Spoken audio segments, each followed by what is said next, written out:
is wrong, I don't want to be right. What would Socrates say to that? It tickles my fancy. Okay. Goosies. I don't have hair. Oof. You got Marcos. That's not. No, that's not. Wait. Yeah, That's true. You do got me. Get up here, Marcus. Let me look at you. They don't want it. Tobin and Leroy, ready to deploy. Had to hit her with a little journalism, but that was a decoy. Better have about me, boy. Okay. Leroy and Tobin, hold to the show, man. Stairs on the stars with the show, and till then his half moon open. Sometimes go taste like a snowman. No proof I'm a lie about a motive. No proof. Like I always wanted him, I never hated him, I never traded him, and if I did, I never ever traded him. You know what? What is a star? Like another city, the driver's side fly. Gucci a large, so many more. 10 in the more, never a bar. 8, 10 in the more, 2 to the P. Nothing to you, but it's something to me. Handsome as ever, cute as could be. You can watch it on YouTube with view for free. This one time for the Twitch. This one time for the text. This one time for the phone line. Whole time wondering what they gonna do next. You know, I just wish you guys would stop the quibbling. Morning, Donno. Morning, Marcos. Wow, what a morning it was. What happened to you? You were telling me you were in. I had my own issues this morning, which is why I was actually going to be in studio today. I'll should be able to be there tomorrow. Thankfully, I've got my bunker with my remote location with all sorts of equipment, and then for you were telling me you had some kind of a car issue. I'm texting you this morning. You're in an Uber or a Lyft, or you're someone's driving you on one of those rickshaws. Like, how did you get there this morning? Yes, I did have some issues. Some Colombians broke into my car and attempted to watch the game from my car. It was very strange. They climbed in through the vents, I heard. They did. So I had to take an Uber this morning, unfortunately, and I didn't find out until late. So, I kind of rushed into here, but what's done is done, Donno. I know you had some traffic to deal with. I had a car situation to deal with. But none of that will stop us from putting on a show today in the absence of our boys, Tobin, and I guess Leroy. I didn't know Leroy was going to be out as well. Yeah, JFig and I had a discussion about that where I didn't know. I mean, I don't, Marcos, if you know me, I don't ask. Oh, Leroy is coming, JFig says. There you go. So he'll be here for the second segment, because the thing about me is, and you know this, Marcos, I'm the most laid back. You guys tell me, hey, we need you for the show today. If I can do it, I'm gonna do it. But I'm not gonna ask who's in. Is Marcos in? Is Leroy in? We'll figure it out. I just show up. Yeah, more or less we'll figure it out. You know how we do, Donno. Pretty laid back, and that is the vibes you will be getting all week as Tobin will be out. Donno kind enough to join us whenever he does have the time. We're grateful to have him. I'll be here on this show today, tomorrow, and Thursday, and I'm doing Hawk and Crowder on Wednesday, and then Friday I begin my trek up to North Carolina for the ACC Media Days early next week. I'm making like an extended trip out of it. Yeah, nice, man. I like North Carolina. Very quiet, very chill. I've been to Charlotte once, but I'm usually in the outskirts. I have some military family, so we're usually in like weird parts of North Carolina. I'll be in the inskirts. All right, that's fair. The skirts. Charlotte is where the ACC Media Day is, correct? Yeah, that's where I'll be next week. Yeah. Any other part that you'll be investigating while you're up there? So here's what. So I'm gonna be covering it, which is like all next week basically. But then my wife and my son really wanted to go because they hadn't spent a lot of time in North Carolina, so they're gonna like tag along and they're gonna do all the fun stuff like while I'm actually working. They're gonna be going out and seeing. They're going to some amusement park nearby. They're going to like the aquarium, all this other stuff. Well, I'm going to be there talking to Coach Cristobal and company. Nice. Looking forward to hearing you discuss Canes football. It's about that time. Plus NCAA football, the college football game is actually coming out soon. So that's something that I'm interested. I got some stats from that game to share with you if you're a Canes fan. Obviously a video game isn't going to give you a real indication of what the team will do, but it kind of gives you an indication of various factors like who's fast, who's big, who may be the starting lineup. So I will use my inside information of EA Sports and compare it with your real life inside information and see if they line up appropriately. Yeah, I have the pre-ordered the deluxe edition, and my Oh, understanding is I can start playing the game as soon as 4 p.m. today is when I can start playing it. So if oh, by any chance you don't see me tomorrow and I'll yeah. come up with some excuse why I'm not there, you're gonna know the real reason why Oh, I may not be in tomorrow. so are you telling me, my friend, you're a gamer? I'm not, but I love college football. So I'm gonna be playing and probably getting my butt kicked because Yeah. I'm not a gamer, but I'm gonna play the game because my love for college football trumps my ineptitude at video games. All right, that's fair. I look forward to it, Donna. I look forward to it. What system? Last question on that. What system you got? Xbox, PlayStation? The Xbox Series S. Oh, yes. There you go. Smart, smart, smart. You'll be surprised how many people I know still have like an Xbox One. I'm like, what are you doing here? What are we doing? I don't think you can play. You have to have the current generation to play that game. I don't think you can play Correct. it on the old ones. Yeah. Correct. Now, enough about that, Donna. We must address the elephant in the room. The elephant in the room that is the hooligans that took over the Hard Rock yesterday. The riot at the Rock is what they're calling it. And by they, I mean me, as I just made that up right now. It was an absolute bleep show yesterday in Miami Gardens for the Copa América final between Colombia and Argentina. Unfortunately, the last thing people will be talking about is the game itself, which was relatively good, went into extra time. But what is going to be noted for quite some time, and I'm sure with big events coming to the Hard Rock in the near future, a lot of things will have to be reviewed as far as safety protocols and probably beefing up security when it comes down to it. Dono, did you witness the mayhem that went down yesterday by any chance? Yeah, and I nearly went to the game. I did not, and I'm kind of relieved that I didn't, because first of all, I don't like staying up past midnight, and when you delay the start time an hour and a half, that would have been an issue for me. Okay, but I think a lot of the many of the narratives as to what happened last night are being misdirected. Like, I see people saying, "Oh, hold on. Hard Rock, what kind of a Mickey Mouse operation is that Hard Rock Stadium?" And you're talking about hosting World Cup games there? Like, Marcos, over the course of the last several decades, Hard Rock Stadium has hosted with minimal to no issues. They've hosted Super Bowls. They've hosted national championship games. They've hosted some of the biggest concerts and other big time soccer games and events. Like, unfortunately, and I'll talk about who's actually responsible for what happened last night.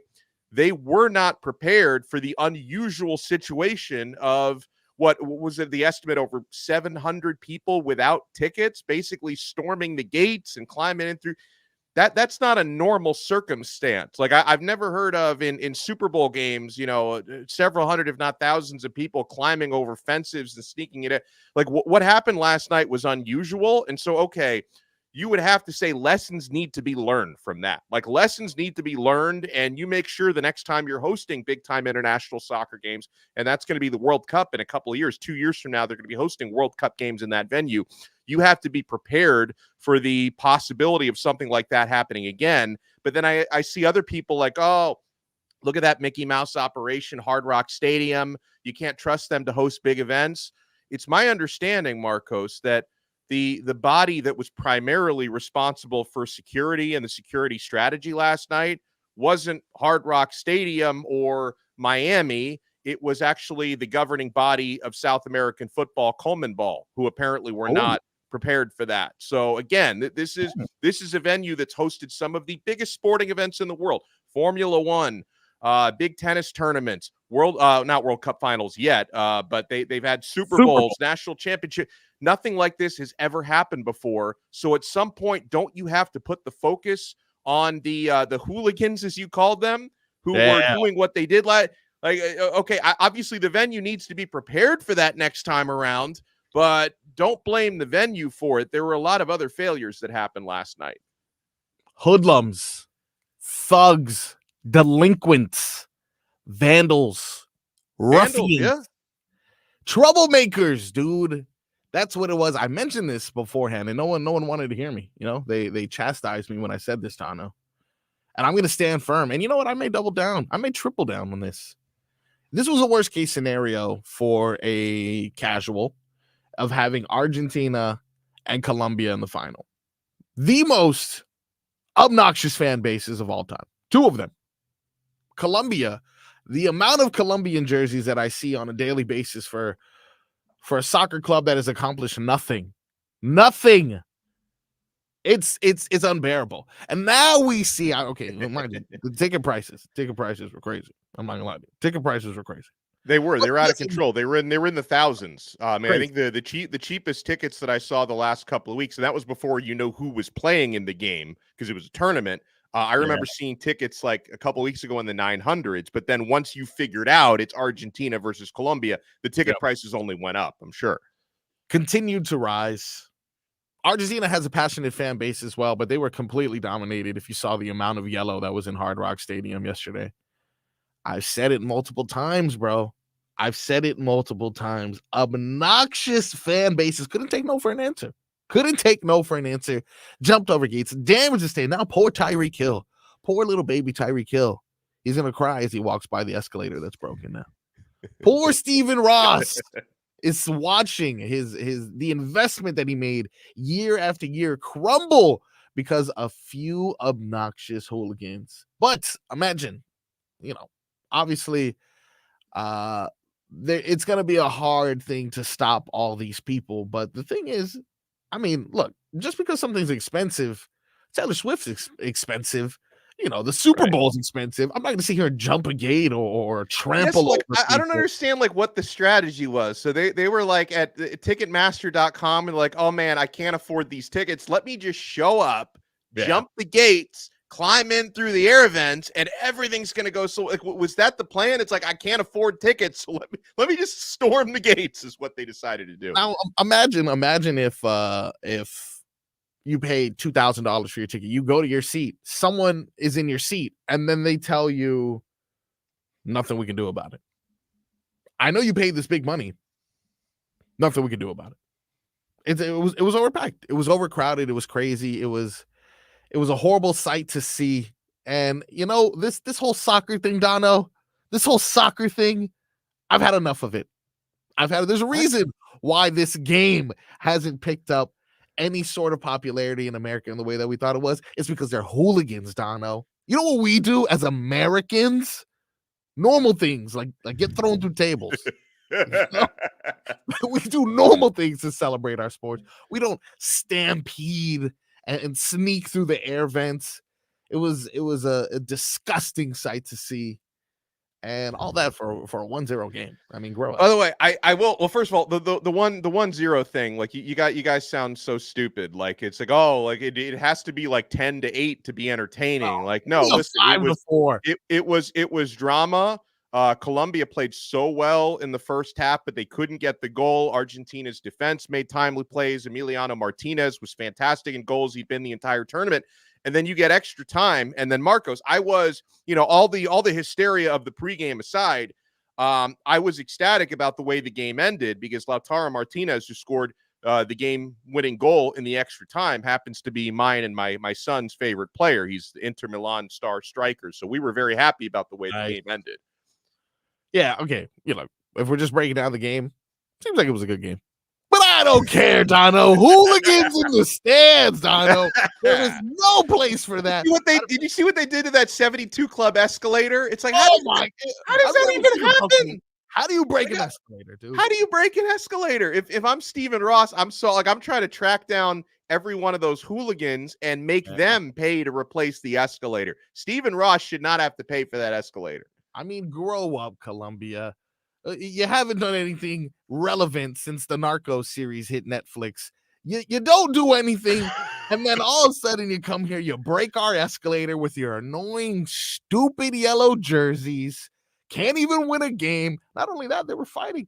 They were fighting previously with. Do I sense like a cultural grudge that you're holding here? Like stupid Colombia and their dumb soccer club. Sick of it. And you know what? This would be going to Argentina had Argentina being because I hate Argentina too. Jesus, they're just so no. We get it. You like soccer. I mean, Messi's getting granted all these goals. I mean, sorry, all these trophies he's gotten. Oh, and by the way, Messi hurts his ankle and it leaves the game. So what does that mean now for Inter Miami? When's he going to be healthy again? Exactly. He needs to focus on what's important, not that Good. stupid Argentinian club. Inter Miami, dude. Right, That's because Marcos, here's the argument. Messi already has. He already had a Copa America trophy from the previous tournament. He's already got a World Cup trophy from the previous World Cup. He should be focusing on the MLS Cup, right? He's already got those other trophies. Focus on what's important, Messi, and that's the greatest trophy in soccer, the MLS Cup. One may say the most coveted of all the trophies he could earn. One might say that, yeah. One might say that, yeah. You might be the one. Yes, indeed. It was an absolute riot out there, but long story short, Messi and Argentina got it done, so we can finally move on. I'll tell you what, tennis, F1, football, concerts, Rolling Loud is there, and there was absolutely no indication that anything will come remotely close to the rampage that was caused on our grounds yesterday. And Donno, I'm not going to stand for it. Yeah, I remember. So somebody might be able to find an article about this. This was like around 2000, 2001. This was at the old Orange Bowl. I went to because the hooligan thing, Mark. I mean, soccer fans are legit, Marcos. No, you don't want to mess with these guys. There are hooligans around the whole world. Yeah, I remember going to like an international friendly at the old Orange Bowl in like 2000, and they just at the end of the game they just stormed the field, and it was like a whole riot. People are getting in fights. I'm like 15, 16 years old. I'm just trying to get my family. I was trying to get the heck out of there. Like, Sure. Soccer fans have no chill. Look, it's been seen around the world. It's not like this is something that's exclusive to one area. We've seen this in Qatar. We've seen this in Europe. We've seen this in South America, Mexico, everywhere these soccer hooligans get together. They like to drink a lot of beer. They like to sing these stupid little songs, and they like to get into these fisticuffs. And you know what, Donno? No room for that on my soil. You can take your soccer ball and you can get the hell out of here. Go to Canada. Had enough. Yeah. Dude. I have had enough. I mean, we saw basically another malice at the palace the game before with Colombia and Uruguay. It was absolutely crazy, Donald. Can I get my sports? If I wanted violence, I'd be watching WWE. All right. This is a disgusting display by all of them. And now they're going back to irrelevancy. Now that Narcos is not around, now that Pablo Escobar has been dead for 20 years, you can go back to what you do best, which is get your BBLs, serve delicious little pastries, and look beautiful, Colombia. That's what you do best. Listen, Colombia, when I see the Colombian women, all is forgiven from last night. I tell you what. It's insane. Beautiful. Yeah. But, you know, it is what it is, Donno. We won't have to deal with much of that for quite some time. But we're going to take a quick break. We're going to come back with some more headlines, some positive ones that don't involve hooligans, but instead involve some heat action. So we'll cover that. We got some games today, Donno. Are you ready for some games? I am ready. This is my favorite part of being on this show, are the games. Right. That's right. So we're going to do Summer Blockbuster, start 'em, sit 'em, cut 'em. So you determine which one you'd start, which one you'd bench, which one you cut in regards to summer blockbusters that I give you. We got some trivia. We got our favorite Monday game of All Right, Oh No. So stick around. No hooligans allowed. All right. You can catch us on Twitch and YouTube 560, Miami 560 WQAM. Stick around. We got more when we come back. WQ.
You see things hey. How did I come to Welcome back to the Tobin and Leroy show. Donno in for Tobin, Leroy in for Leroy. Leroy just escaped the air vent at Hard Rock Stadium. Yes, indeed. You were caught up in the stadium. No, I got like 4 shots in a finger. Oh, Yeah. how big was the needle?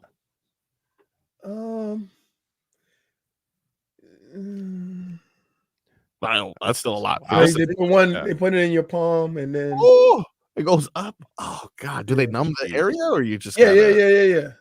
Oh my God. Oh yeah. Do you look while they're doing it, or do you look away like I do? You look at it. Wow. I look the other direction. The last time I saw the doctor, right? Or the what do they call them? They call them practicing practitioners, nurse practitioners. Yes. Right. Last time I saw her, she had vice grips and she was ripping a rod out of my thumb. Oh, same one. Yeah. That's not a relationship. Well, yeah. You're keeping her. And then there's a male nurse there that I call Gaylord Fokker. Does he know you call him cool? that? Yeah, he's a cool dude. Yeah.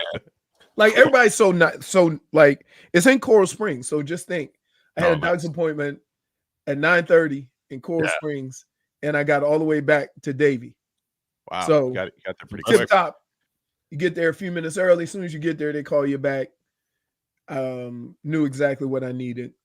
You know what I mean? Nice. So This is a change. This is a positive customer service story from you. Yeah. Oh no, I always have. They people there are very nice, right? Like it's just.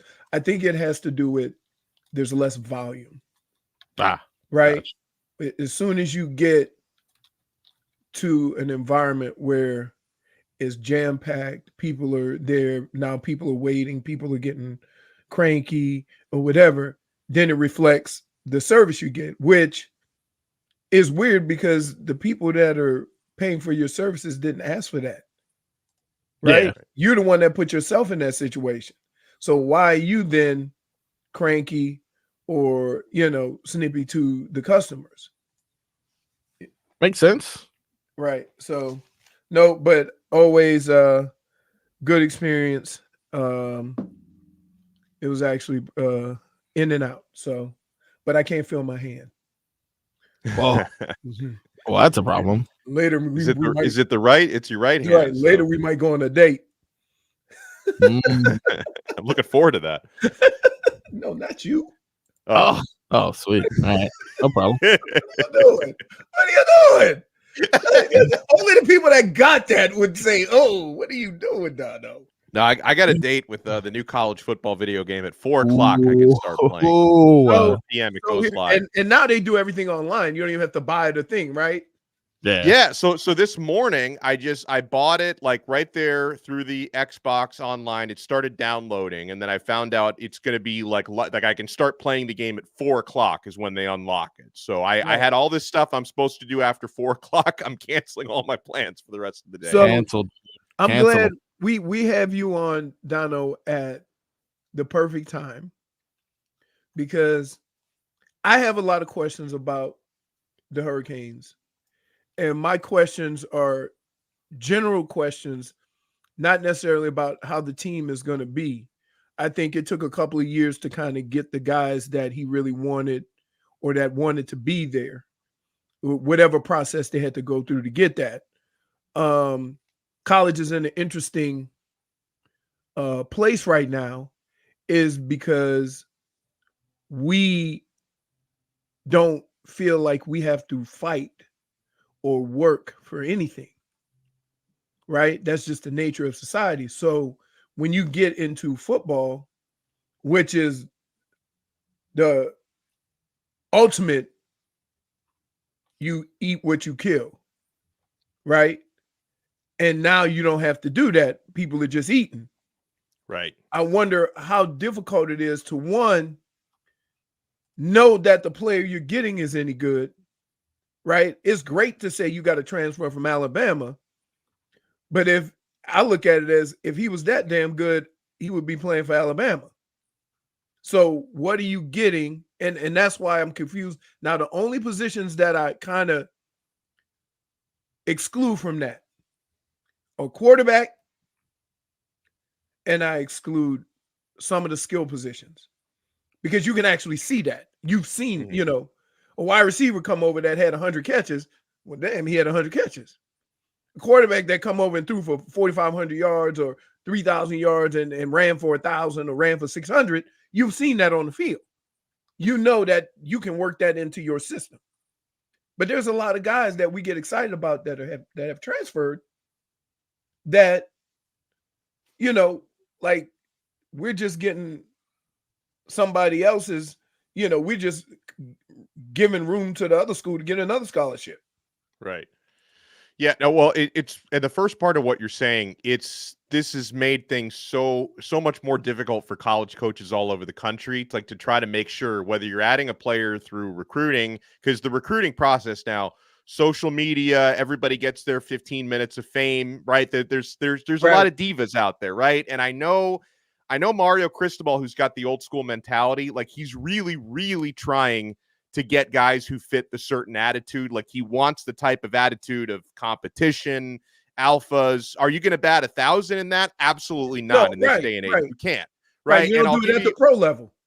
Right. And I'll give you an example. A player that Miami recruited heavily back in 2023 was Cormani McClain, who's the number one cornerback in high school at that time, coming out of Lakeland High School. He was committed to Miami, that he flipped to Colorado. Like he didn't show up to his signing day ceremony. He flipped to Colorado. And then Deion Sanders basically said, this guy isn't showing up to meetings. He's not reliable. He essentially got kicked off the team in Colorado. He ends up at Florida, and and not on scholarship. So it's a low risk move for them because after all his issues, this is the former top player in the country coming out of high school 2 years ago or a year ago, essentially.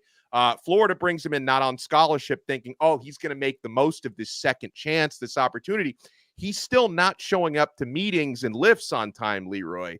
And there are reports coming out of Gainesville the last couple of days that since Cormani McClain's not showing up to anything on time, Billy Napier started off, we're going to punish Cormani McClain. We're going to make him do extra lifting sessions. Still wasn't showing up on time. Now we're going to do that thing where we're going to punish the entire team because he's showing up late, and he's still showing up late.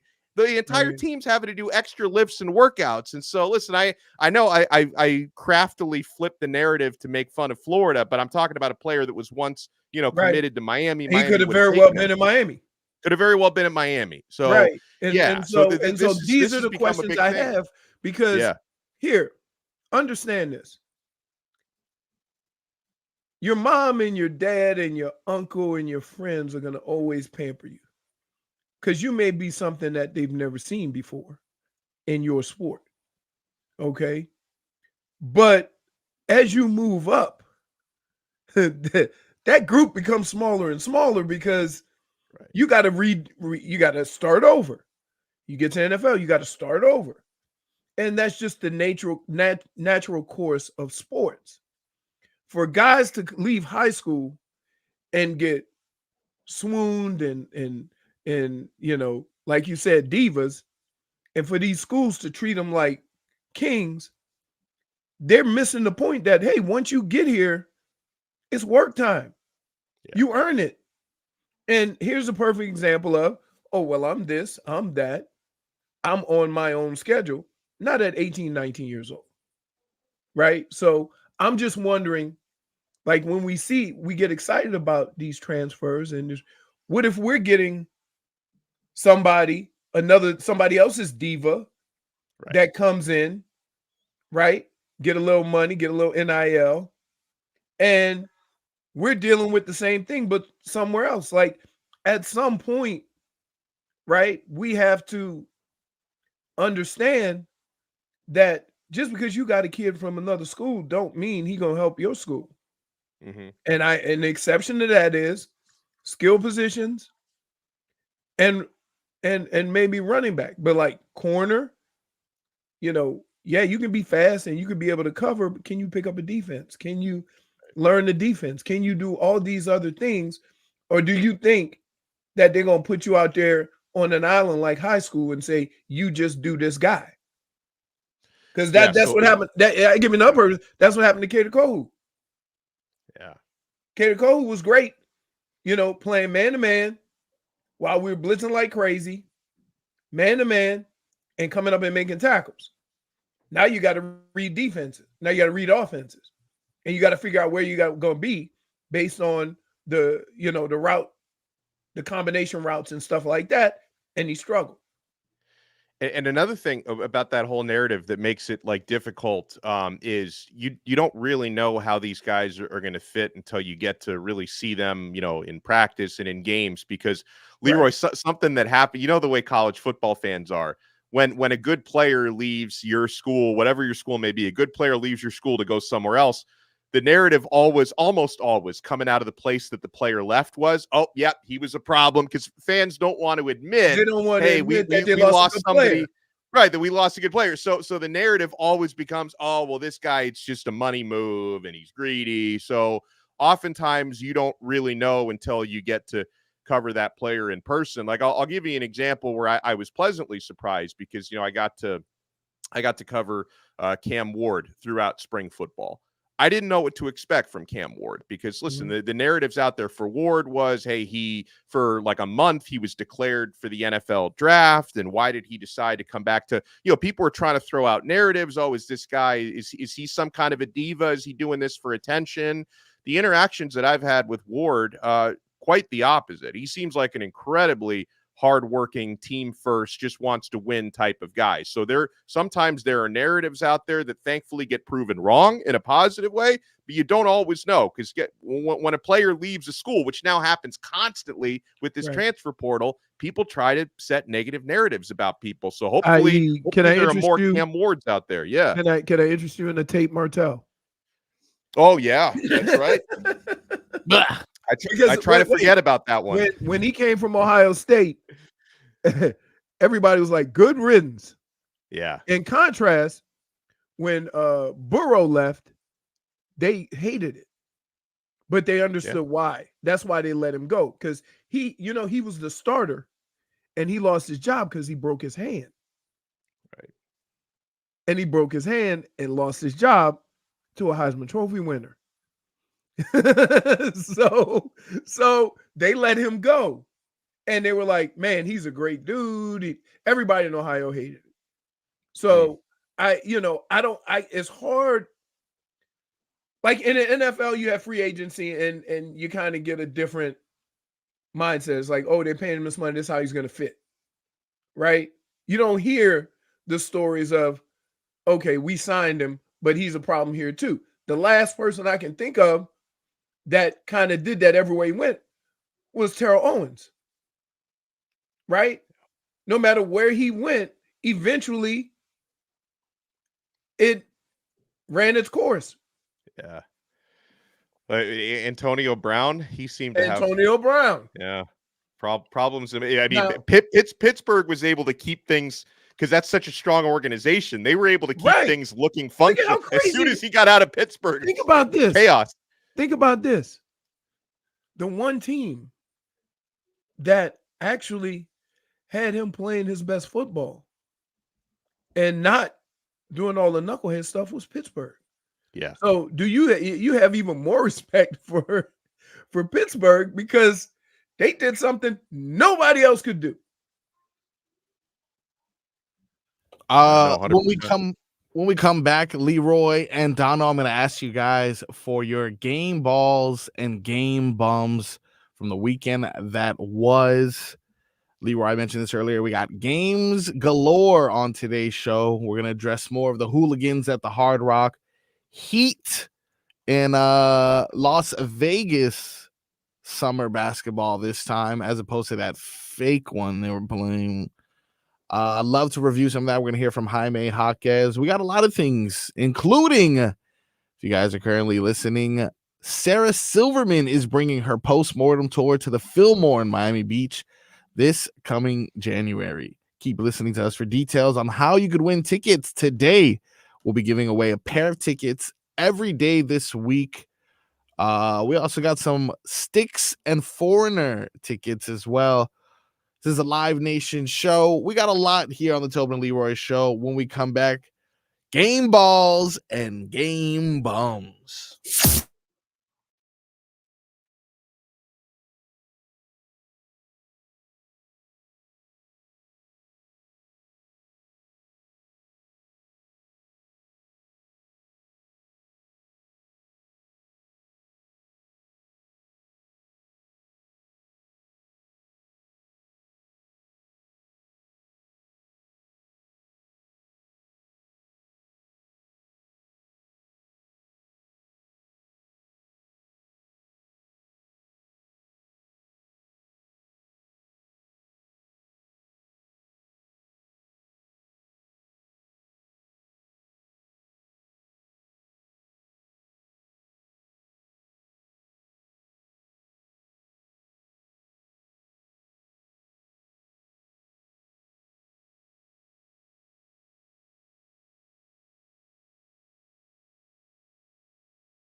Bum, bum, bum, bum, bum, bum, bum, bum, bum, bum, bum, bum, bum. This guy's a ball.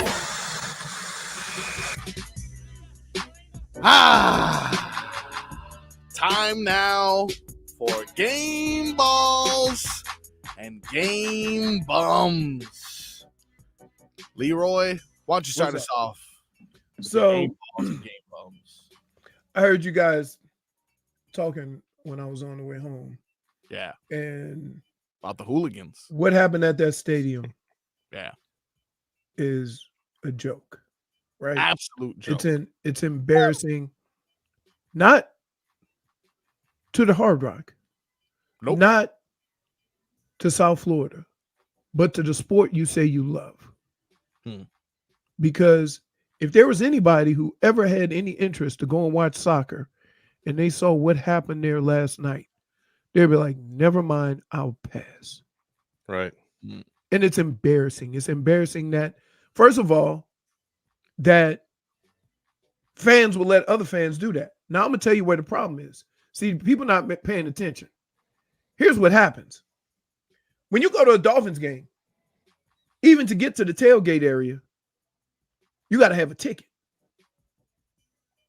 Yeah. So you can't even get near the stadium without a ticket. You see what I'm saying? And if there was people climbing the fence, I would have did that thing like Black Panther. What's that? Cut a hole in the fence and let them all come through there and then zap them. Oh, okay. You know what I'm saying? We'll put you on the security team next time. Right. But Sure. I'm just saying, and for people to say, and keep in mind, like you said, Donno, this is not Miami. No. This is not this is not the Hard Rock. This is not the Dolphins.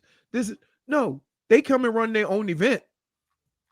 They rent the stadium basically. So it's the people that put on the event. And if there's going to be a lot of lawsuits, I don't know where the hell you're going to sue them. Yeah, right? Luck. Right, exactly. But you have an event that some say the average ticket was $2,500. Jeez. And you allow that to happen? Right? That's just it's just unbelievable. Side note, another no, and to Jacoby. Oh yeah. Yeah. Like awful. If you remember that Super Bowl, Damn, dude should have got that. He should have got the MVP because he returned it from the end line. Right? My game ball is gonna go to Argentina. Ooh. Like, let me tell you something. Soccer is slow hockey, but you have those moments. Like I remember watching England when they had that corner kick and two guys headbutted it and then another player jumped in and headbutted it out. It was intense. And that's what you love about sports. Now, again, when we talk about Argentina winning the Copa America, you're not going to talk about that because of some cowards and some fans that made the experience terrible for everybody, not just them. Right? Yeah. It's embarrassing. It's embarrassing. It's embarrassing when you have that kind of nonsense in a college football game. You're not a bigger fan because you fight for your team. That don't make you a better fan than the other guy. And that's what people think. You're there to enjoy. It's like go and watch a concert. You're there to enjoy the concert. I never could understand fights at concerts. You paid all this money to go watch somebody perform and you worry about the knucklehead next to you. So come on, man. We better than that. Well, you know what? We're not. We always say that phrase, but when you see the events going on in our country, when you see things that are happening, we're not better than that.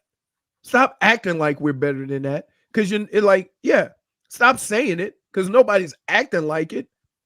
There's nobody taking high roads now. I just saw a video of some clowns opening up a big bag of popcorn and dancing on it. That. Right. I'm like, what are we doing? That's expensive popcorn too. It's Yeah, really they stole that from the popcorn vendor, and then they Right. So it's not only the people who are trying to sneak in; it's the ones that who are already in as well. Who Right. just It's just well, the people who ridiculous. did that probably snuck in the first Right. place. Right. Because I tell you what, if I paid $2,000 for a seat, I'm sitting them. Now I'm telling you, sitting I'm telling you another thing. If there was gonna be a ruckus, if I paid $2,000 for a seat and I go to my seat and some hooligans are sitting in my seat, it's go time. Yeah, It's go time. Because you either gonna give me $2,000 a seat or you gonna get your ass up out that seat. And I'll fight all of you. Yeah. All of you. So it was for as big an event as it was embarrassing to know that there are people out there that still behave in that way. Right? Money don't like guess what? I love when they say this, Dono, to an athlete. He's making all that money. Why? What about a person that paid $2,000 for a seat? Right. Look how they act. It's like I don't understand how like you can go to an event, whether you're going to a stadium or you're going to somebody else's home, how you can just go in there and just treat the place like a toilet. Like how you can go in somewhere and let me trash this escalator, let me steal this popcorn and pour it everywhere. Like an escalator. Did you see what they did to the escalator? They destroyed it. Right. Like it like as happy as I am to live down here, it's filled with beautiful people, beautiful culture. Always something to do, right? The weather is beautiful from October to about March. But I'll take the heat and I'll take the rain and I'll take the hurricanes the other 5 or 6 months. So I can live in those 6 or 7 months that are just unbelievably beautiful, right? Yeah. To be in a place like this and have that kind of stuff going on, right? Because you think you're a bigger Colombia fan or Argentinian fan or whatever, man, like enough of that. Enough of that. Like it's the same thing with football games, right? Right? You know what's crazy about this? Think about this. When we watch an Ohio State Michigan game versus a Florida State Miami game, there's still the same hatred. But why don't you ever read about all that stuff that's happening up in Michigan and Ohio State? Michigan Ohio State been a rivalry a lot longer for a lot more stakes, right? It like, come on, man, enjoy it. To be fair, I don't know if Michigan Ohio State has been a longer rivalry than Argentina Colombia. I don't know. No. They I'm may not have saying them no. I didn't say that. Oh, okay, sorry. That soccer thing goes way back. Yeah, that goes right? way And back. When you talk about countries, Yeah, right? Because you remember, I don't know if you guys weren't alive, but the 80 Olympics, right? The 80 Olympics had a lot of that, but they wasn't fighting in the stands. But it was U.S. against Russia. Yep. Right? So, yeah. Well, my game ball, I'll give it to the game-winning goal scorer, Lautaro Martinez. 112th minute, came on as a substitute, but was the leading goal scorer in the tournament. Finished with 5 goals in Copa America, and his coach talked about it afterwards. Coming on as a sub, he didn't have a bad attitude about coming off the bench. He was very graceful about the whole thing, and he ends up scoring the biggest goal of the tournament. And he had a tough World Cup even when Argentina won the last World Cup. Right. Lautaro didn't play well, and so that was big time redemption for him. So he gets my game ball, and then for game bum, I'm going to echo a lot of what Leroy said. I mean, the whole bleep show last night at the stadium, and I'm certainly not blaming Stephen Ross or Hard Rock Stadium for it. People just they need. I don't know how you can do that. Like, I don't know how you can do what happened last night. So that's my game bum. All right, gentlemen, when we come back in hour 2, we got some NFL news we need to update our fan base on.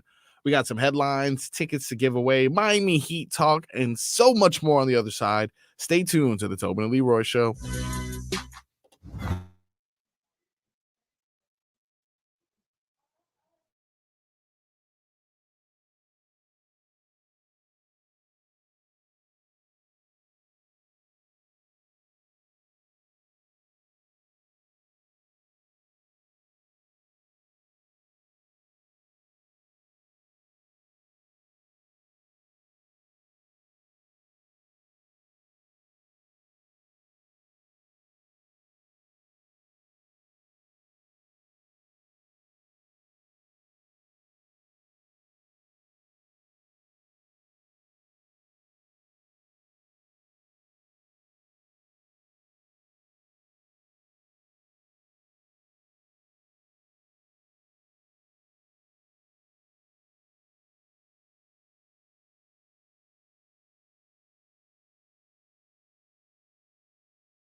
Time for our Tua. It's our Tua. It's our Tua. It's our Tua. Tua, Tua, Tua. Tonga Valoa. Not Tua Tagovailoa. A for effort. Dolphins quarterback. Tua. It's our Tua. It's our Tua. Tua. Tua, Tua, Tua.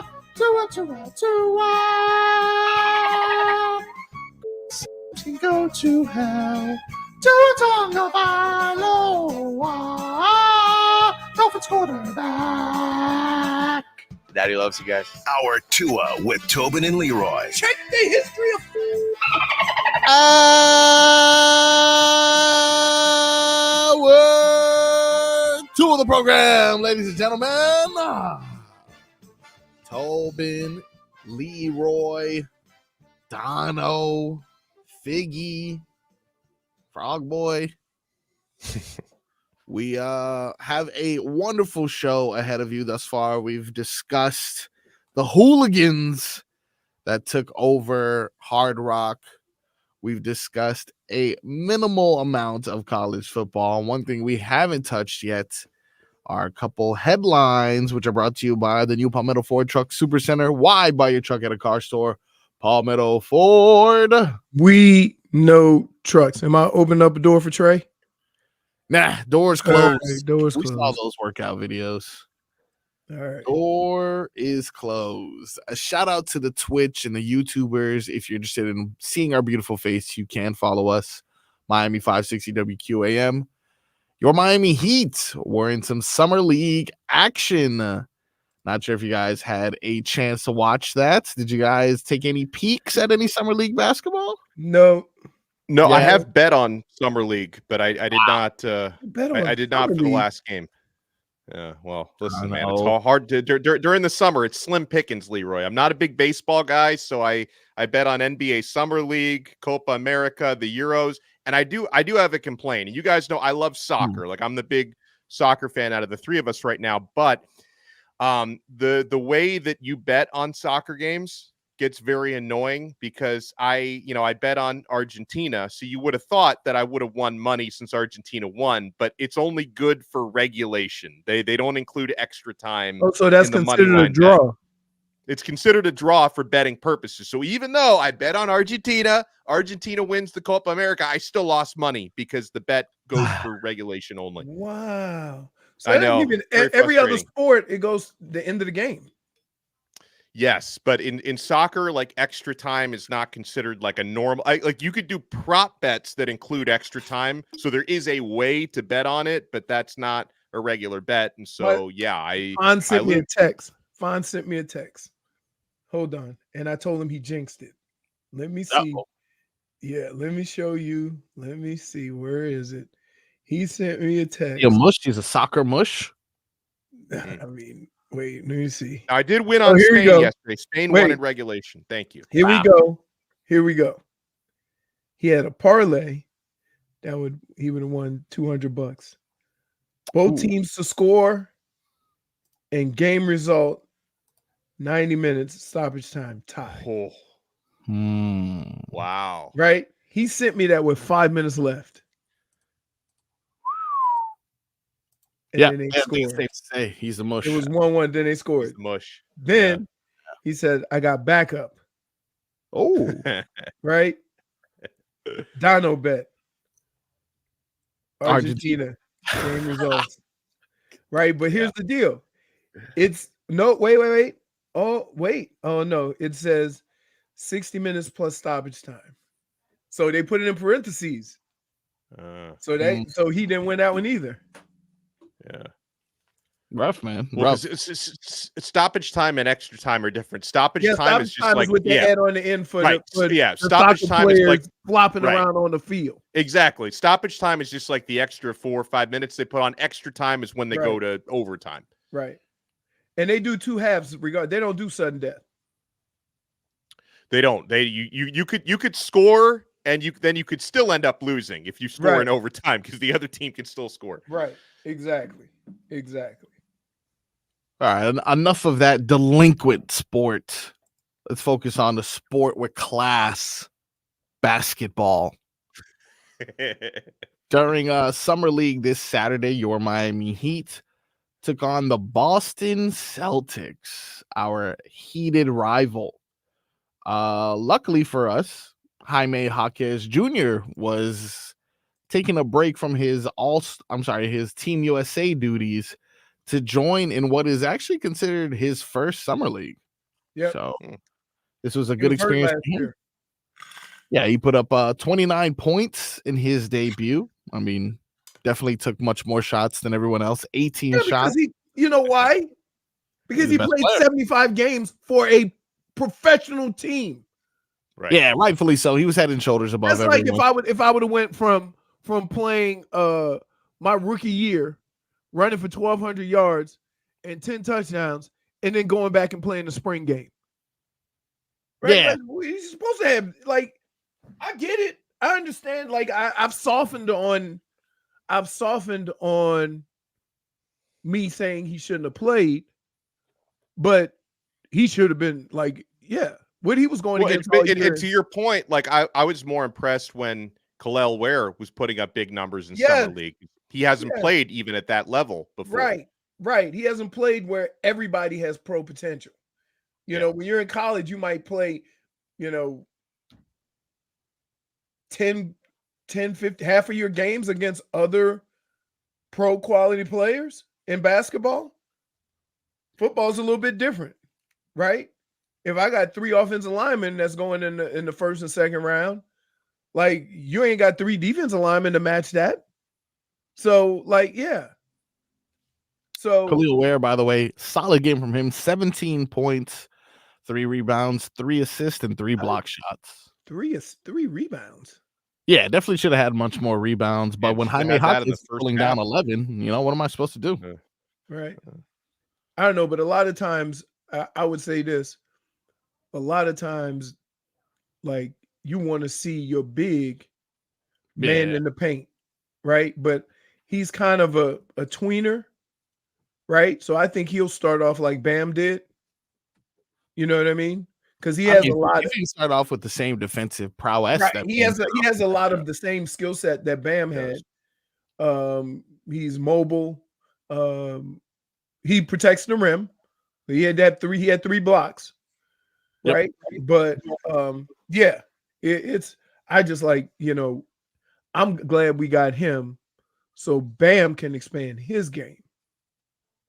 You see what I'm saying?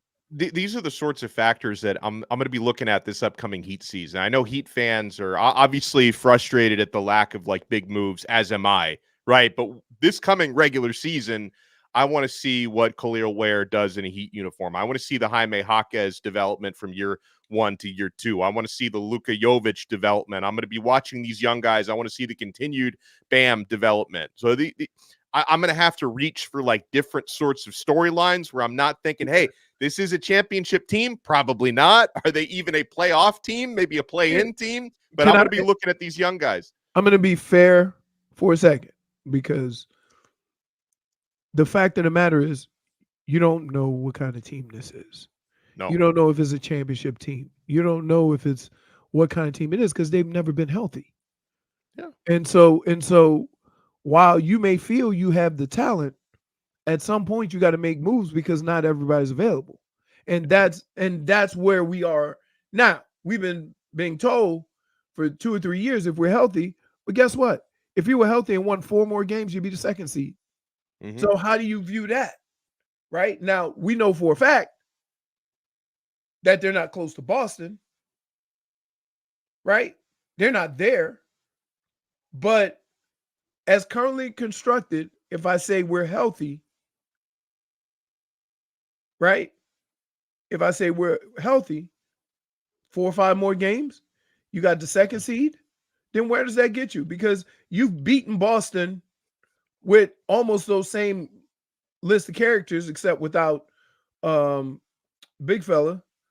And you've beat them.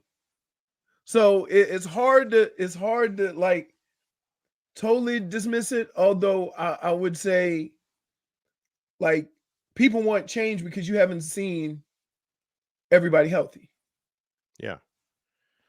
Well, we need to see Jimmy play consistently more games this year, and I wonder if the fact that he's going to be at least a little bit disgruntled about not having the extension is that actually going to motivate him to play more games because he's playing for his next deal, Or less. or Right. or is he going to spend a little more time? Let me ask you this. Yeah. Jimmy plays 70, 75 games, right? Yeah. You know they're going to come right back at him and say, you're on the other side of 35. Not giving you Exactly. an Yeah. extension. Which You know, would it's probably be coming. smart. Right. But like that's the reality of it. That's the reality of it. Like, if you're 34, 35 years old and you only play 60 games, is the team supposed to believe that you're going to play more the following year? No. 1 year older? Like, I'm not saying it won't happen, but I'm saying let's just look at sports, right? I'd say the same thing about Aaron Rodgers. What kind of quarterback you think he's going to be? Right? When you don't play football for a year, right? And you're already damn near 40. What you think that's going to look like? Yeah, and he's over 40 now, right? He's going to be 40, 41. According to ESPN this morning, he made the top 10 quarterbacks list. I mean, based off what? What he did 2 years ago. We need time. We need time for that list. So, let's table that list. Yeah. Because he's 40 years old, by the way. 40. He'll be 41 this year, right? Or did he just turn 40? No, he turned 40 on December 2nd. Right. So during the season, he's going to be 41 off of a before torn the season's Achilles. over, he'll be 41. Off of a torn Achilles. Yeah. It's not good. Okay. I'm just look, and I get everybody's positivity about Aaron Rodgers and whatever. But two things I want to leave you with Aaron Rodgers. He didn't win with a better situation and a better team. Okay? They had a few years in there where they would have won the 2 seed playing the championship game at home and lost. Mm-hmm. Right? He won one Super Bowl a long time ago. And so you can call him a Super Bowl champ. I call him a 40-year-old. Right? Like okay. You both be right, but yeah. And just and just because Tom Brady did it, right? Yeah. Tom Brady was in a situation where he could get rid of the ball in 2.2 seconds and never get hit for most of his career. Aaron Rodgers doesn't do that. He pats the ball a little bit. Now, do that at 40. Like, so I'm not saying, and again, I'm not saying he can't do it. I'm just playing the percentages here. Like somebody says, the worst stat in sports is, they haven't won a road game this time of year in 5 years. Like, and who was on the team 5 years ago? They don't know about that. So I'm going to use the same, unreasonable statistic with Aaron Rodgers, except mine is a little better than yours. And that is he's 40, coming off a torn Achilles. So good luck with that. We got more of this quarterbacks list to see where Aaron Rodgers and the rest of the QBs fared. And like I mentioned earlier, we do have some special giveaways this week on the Tobin and Leroy show. Classic rock bands Styx and Foreigner will be at the I Think Financial Amphitheater in West Palm this Friday. You can win yourself in by going. That's your childhood? Yeah. Styx and Foreigner? Nice. This is perfect for you. 70s and 80s. Well, you can win yourself in, Leroy, by going in to WQAM.com/contest and enter online. Tickets courtesy of Live Nation. We still got those Sarah Silverman tickets we'll be giving away later on in the show. More games, more silly sauce, and a little bit of NFL reflection as we come back on the Tobin and Leroy show.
Welcome back to the Tobin and Leroy show. We are back on a silly sauce week. Tobin is out.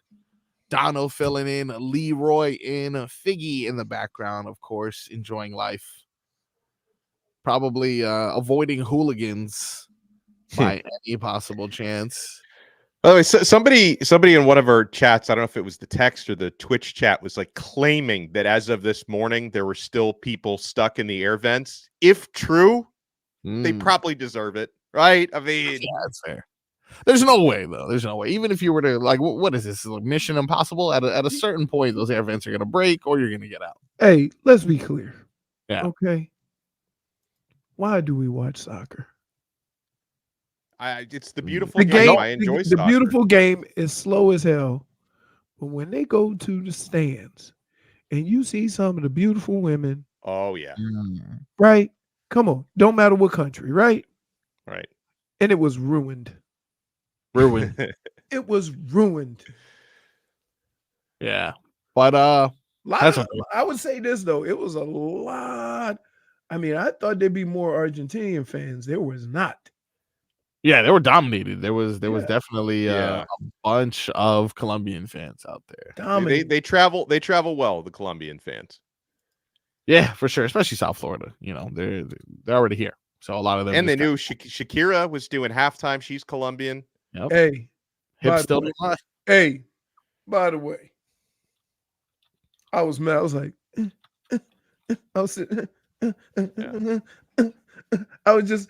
She could have said, "You don't know your name." I'd been like, hey, it's like, you know what?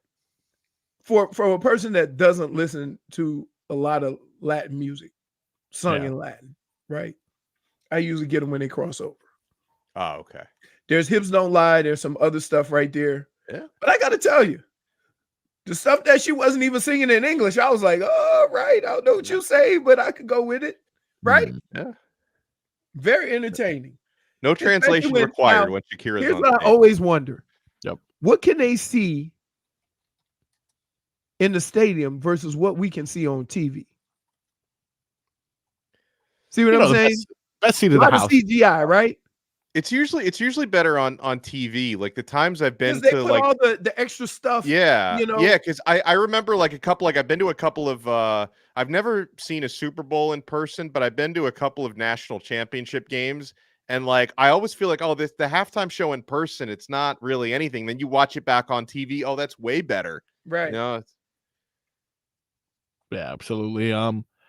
It was a wild scene yesterday. And have you ever heard of an event that big, delayed like that, and weather had nothing to do with it? For something like this, no. Because I remember the blackout in the Super Bowl. In the Super Bowl. That's what I was going to say. But that's it. But that was no lights. Right. Yeah. Right? A real technical issue. But just think about all of the big events from World Cup to Olympics to whatever. The only other thing I can think of is when and they didn't, I think they stopped a World Series game because of an earthquake. Remember the earthquake? Back in the 90s? Wow. So, but other than that, I can't think of an event that big being delayed because, well, we can't get people into their seats or there's too many people. Right.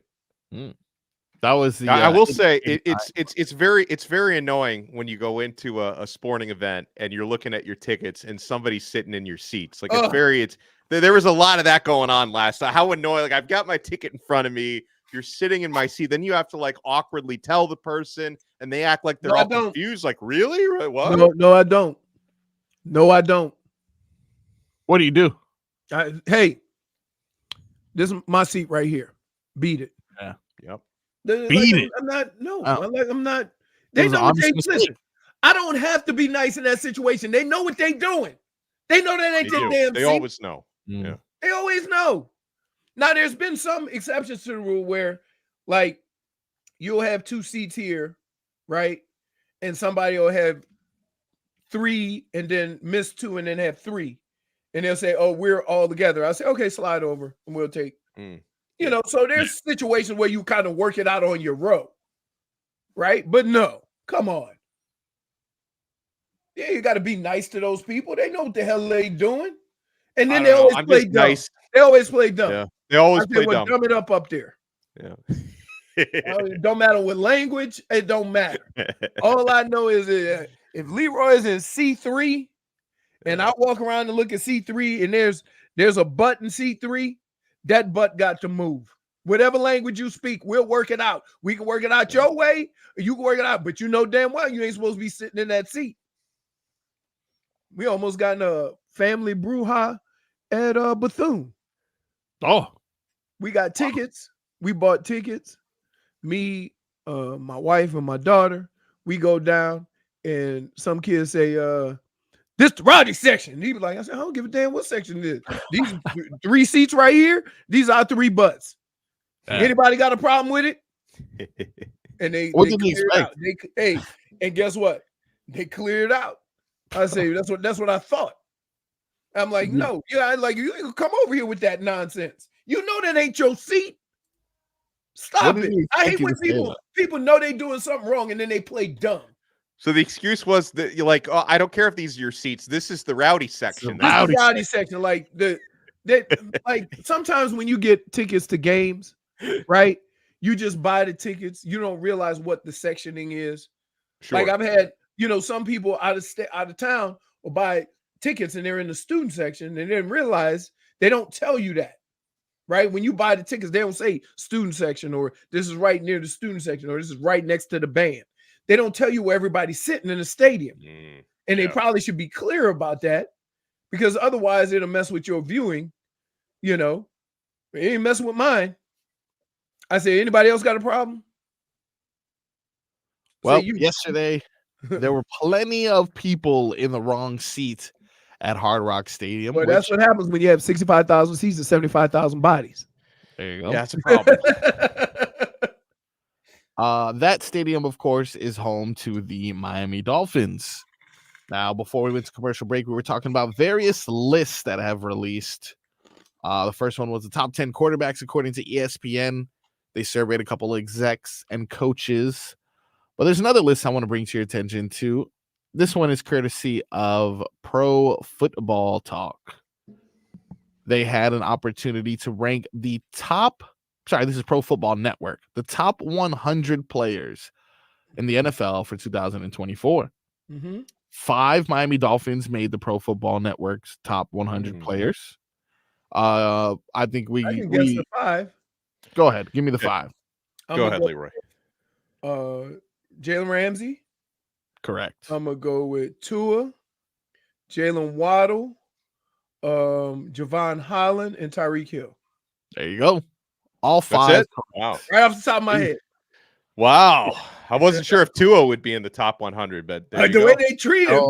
Yeah, exactly. He is indeed in the top 100. However, he is the 12th best passer in the league, according to Pro Football Network. Hold on. As he is ranked 66 overall. Do you guys want to hear the QBs ranked higher than Tua? I can guess them.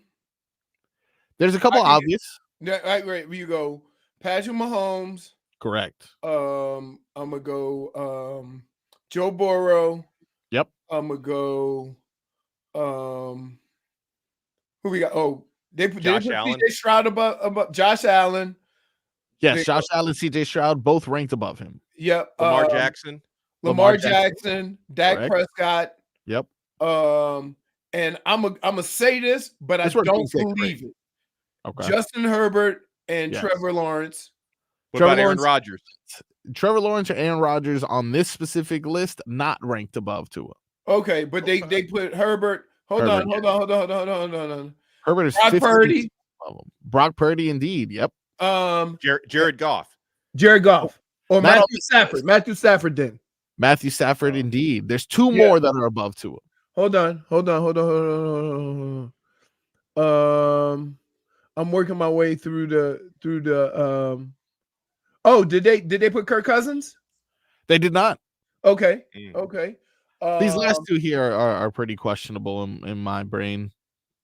Go ahead. Give me the last two. Jordan Love and Jalen Hurts. Okay. All right. That's an oversight on my part. I would have put Jalen. I would have put Jalen Hurts. I would say Jordan Love has been good for 3 damn seconds. Yeah. Exactly. Yeah. So, like, man, like that's where you go with the narrative, right? Like, and kudos because he plays for Green Bay. Green Bay has had a top-notch quarterback for 30 years. Yeah. Think about that. The one position they didn't get wrong in 30 years is quarterback. And I'm so jealous, by the way, because as a lifelong Dolphin fan, I'm now going and listen, I like Tua. Hopefully Tua can be that. But, you know, we had some lean years at the quarterback position. You had some very lean years. You can be a Browns quarterback. You can be a Browns, and Browns, you can go back 40 years. Yeah. You just go back last year to smoking Joe Flacco. That's my boy. Wait, think about this. Let me say this. Like, we all thought Joe was great, right? He was exactly what that team needed at the end of the year. I think he had 13 touchdowns and 10 picks. Yeah. Right? Yeah, it was a bad last 2 games. Right. No, that was during the regular season, I think. Yeah. So it made was us in the playoffs. Yeah. So, I listen. I still question whether Justin Herbert is a better quarterback or he looks like a better quarterback. He looks like a better quarterback. We get because here's the thing: it's like a lot of the same stuff that people knock Tua for when it comes to the big games. Like, what is Justin Herbert gave up a 28-point lead, exactly, and that's the point. So I don't know why people go to that, and some of it's fair with Tua, but they seem to ignore that every time Justin Herbert's in a big moment, the guy's throwing an interception, like every freaking time. And yet they ignore that with Justin Herbert, and they don't ignore the fact that Tua hasn't won a playoff game when Justin Herbert hasn't done anything more than Tua has. Right. And Tua's 2-1 head-to-head against Justin Herbert. It's tough. Like, let's not let the facts of a situation get in the way of a good story, right? Or a good thought. We can put all these losses on Tua, all these big-time losses on Tua. And I would say this. I'm going to put more of it on the coaching staff. And here's why. Because what has plagued that team all year is the ability to make adjustments in the second half. Because you've been able to just do what you do without any problems and just keep doing it and tweak it just a little. When you get to the better teams, that means the teams that are better defensively, the teams that have been playing together the longest, the teams that can make quick adjustments because of that, right? You come out in the second half and you struggle. So if you look at all those games, they usually start off pretty good. But then as the game goes on and the defense starts adjusting and doing different things, you start struggling. That is not a Tua thing. And I would go a step further to say it's something as a new coach you have to get acclimated to. Like, there's a fine line between let's do what we do better or let's do something different. Coaches fight with that all the time. You hear coaches all the time, no matter how bad they lose it, we're going to be who we're going to be. Right? You hear it all the time because they don't want to seem like all the work they put in, but you gotta be able to evolve. That's why, one of the things that I appreciated about Bill Belichick was he didn't have that ego about how to win a football game. All he cared about was winning a football game. I.e., if he had to throw 3 passes, he was going to throw 3 passes. If the running back had 100 yards in the first half, guess what? We're going to try to get him 200 because the object is to win the game. It's not style points. Mm-hmm. And so from that standpoint, I got to tell you, your Super Bowl champs last year won some ugly games, right? With Patrick Mahomes, but they found a way to win. That's where the Dolphins have to get. Don't worry about all the firepower you have. Don't worry about all.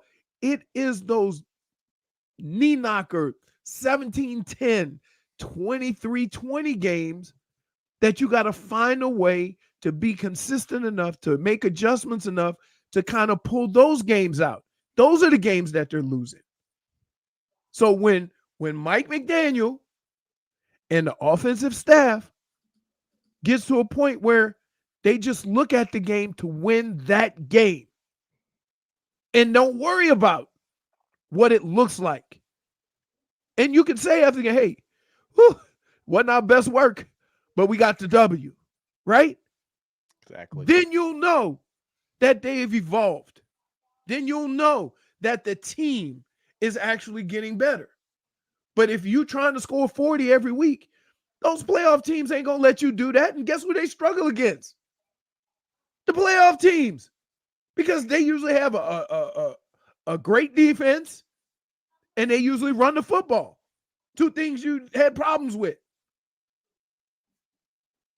All right, when we come back, we got a mixed bag ahead. We're going to hear from Jaime Jaquez Jr. and a few sound bites from around the sports world. Stick around. We got much more on the Tobin and Leroy Show.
I can't get your tenderness.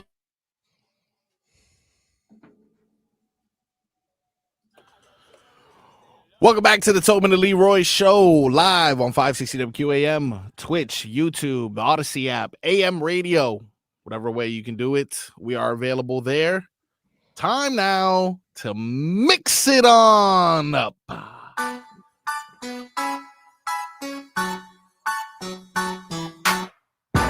All righty then.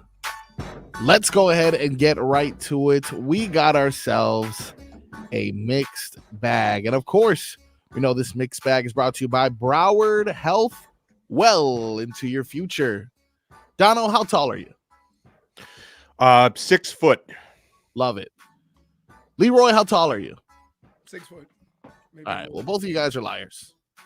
But not because you're lying about your height. They say that, and this is a quote from Kevin Durant, when talking to men, taller. When talking to women, when talking to men, you usually go shorter. When talking to women, you usually go taller. You know, it's kind of a thing of like someone asks, a female asks you how tall you are. Donna, you said 6 foot to me, but you may go ahead and tell her, no, 6'1" on a good day. You know. Oh, yeah, for sure. It's a common practice by men. Lying. Wait, that's not helping his cause because he's been trying not to be 7 feet for 15 years.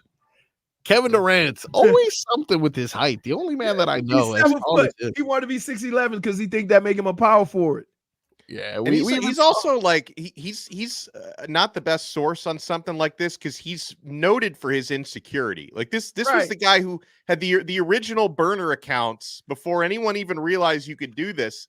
The guy had burner accounts to defend himself on social media anonymously. So of course he lies about his height. That doesn't surprise me. He is listed as 6'11" here, but recently a photo came out. 7'1". You know, can't trust this guy. He doesn't want to be 7 feet because when he was 7 foot, right? If he's 7 foot, everybody would try to make him a center. So he said, I'm not 7 feet. Okay. Well, the most recent photo that came out of Team USA, it's a small amount of controversy, if you want to call that controversy. In regards to height, we saw them in the background. The bigger people, Joel Embiid, Anthony Davis, Bam Adebayo. But if you look at this photo that I'm about to put up, it kind of seems like a lot of people are questioning KD and his height. He looks to be even, if not maybe a little bit taller than Joel Embiid here and the rest of the big staff. Of course, Joel Embiid has that fro that kind of. But listen, Jason Tatum's 6'10". He's about even. Jason Tatum's about 6'10", right? He's about Joel Embiid's like 7'1". Who's that next to Embiid? Next to Embiid, that's Anthony Davis. Wow, he looks swole. Look jacked. Yeah, he does. He does. My look God.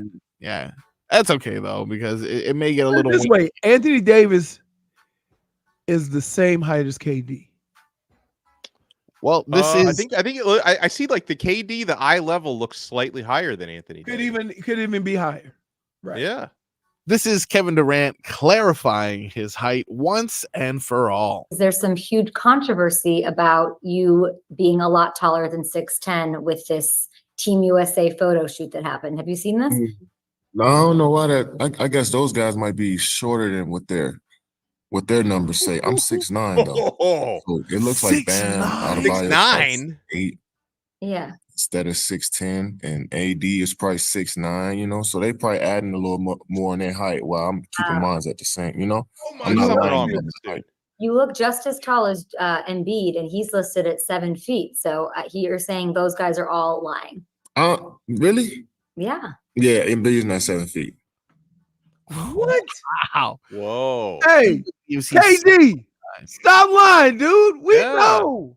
Who over. Shorter? I've never heard someone want to be shorter more than Kevin Durant. According to KD, Yao Ming was 5'11". Yeah. Exactly. Yeah. This is that's funny, right? Hey, wait, KD tried to hit him with the John. No, I'm 6'9". You dude, Crazy. You ain't 6'9". Yeah, and look, there's no way Joel Embiid's 6'9", so stop it. Hey, he looked like a windsock. Look at that. Oh, and Jason Tatum is 6'9", if not 6'10". Yeah. And his eyes on top of his head. Man, stop lying, KD. Stop lying, KD. That's insecurity, dude. You guys got time for a little bit more in the mixed bag? Yeah. Sticking to the Olympic team. Bam Adebayo on his Team USA nickname, although Tobin calls him Captain Bamerica. This is Bam Adebayo on his Team USA nickname. We haven't personally, but everybody's been calling us the Avengers. So, you know, I don't know if we'll have one. I think we'll have one after, you know, this is all said and done. You know, we look forward to going to try to win the gold. So after that, I feel like we'll create a nickname. Redeem Team, Dream Team, the Avengers? No, like that. I don't like that's a stupid nickname, but I like what he said though about we'll get one after we're done, which makes sense, because if you start calling these guys the Avengers and they don't win the gold, then it's kind of embarrassing, right? After they win the gold, call them whatever they want to be. Here's the problem. Yeah. Here's the problem. You wasn't supposed to win the last Olympics. You weren't the best team in the last Olympics. So why are you redeeming yourself?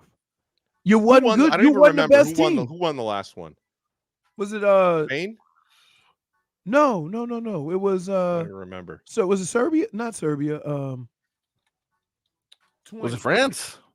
No, it wasn't France. None of us know. Hold on. Last basketball Olympic winner.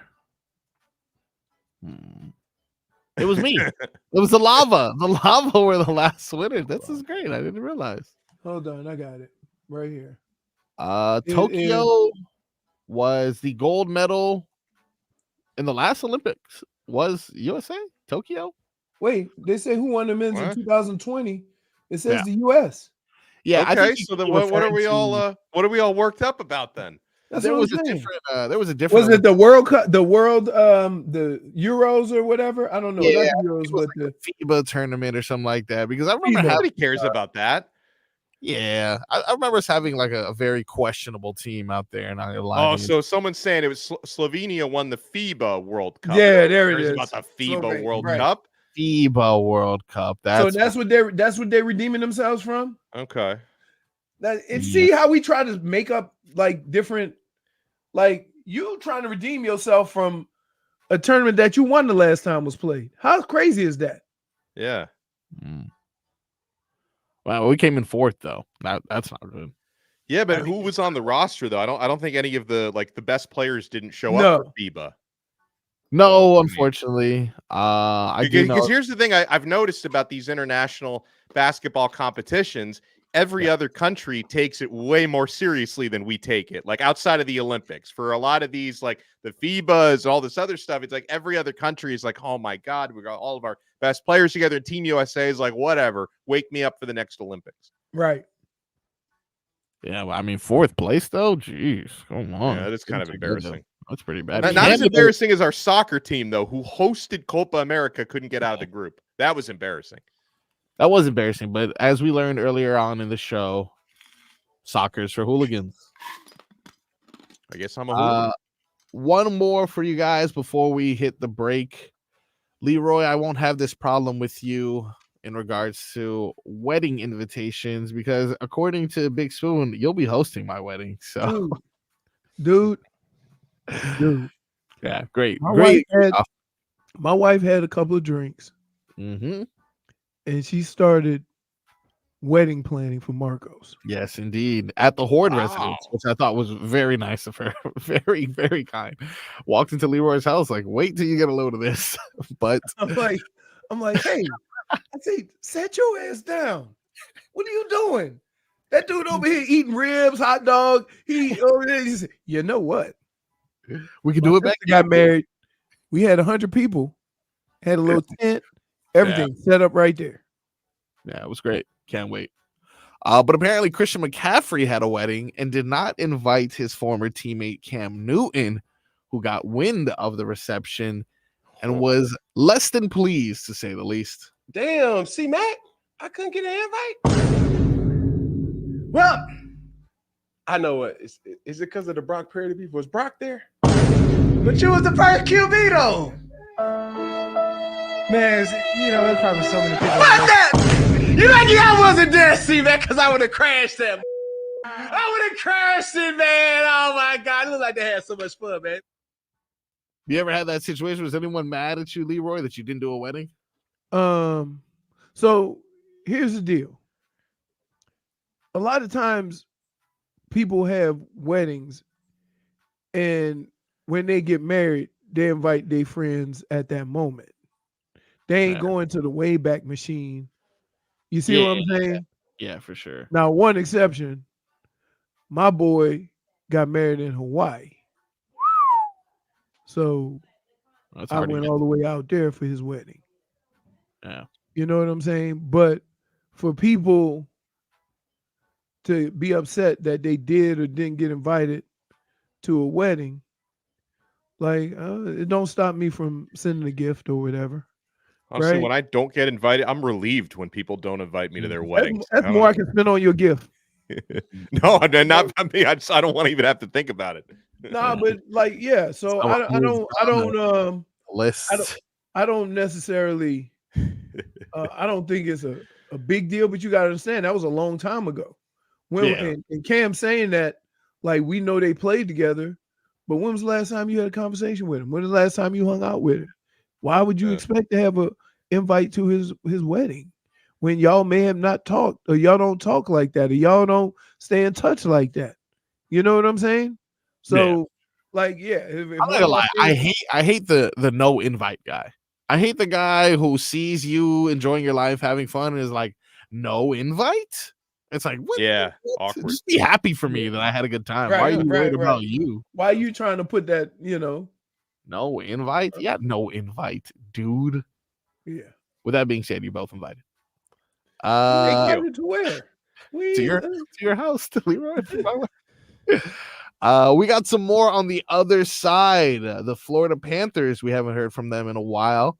We finally got an update on Lord Stanley. We're going to hear from Jaime Jr. I'll tell you where it is and what's on it when we come back on the Tobin and Leroy Show.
Welcome back to the Tobin and Leroy Show, live on 560 WQAM.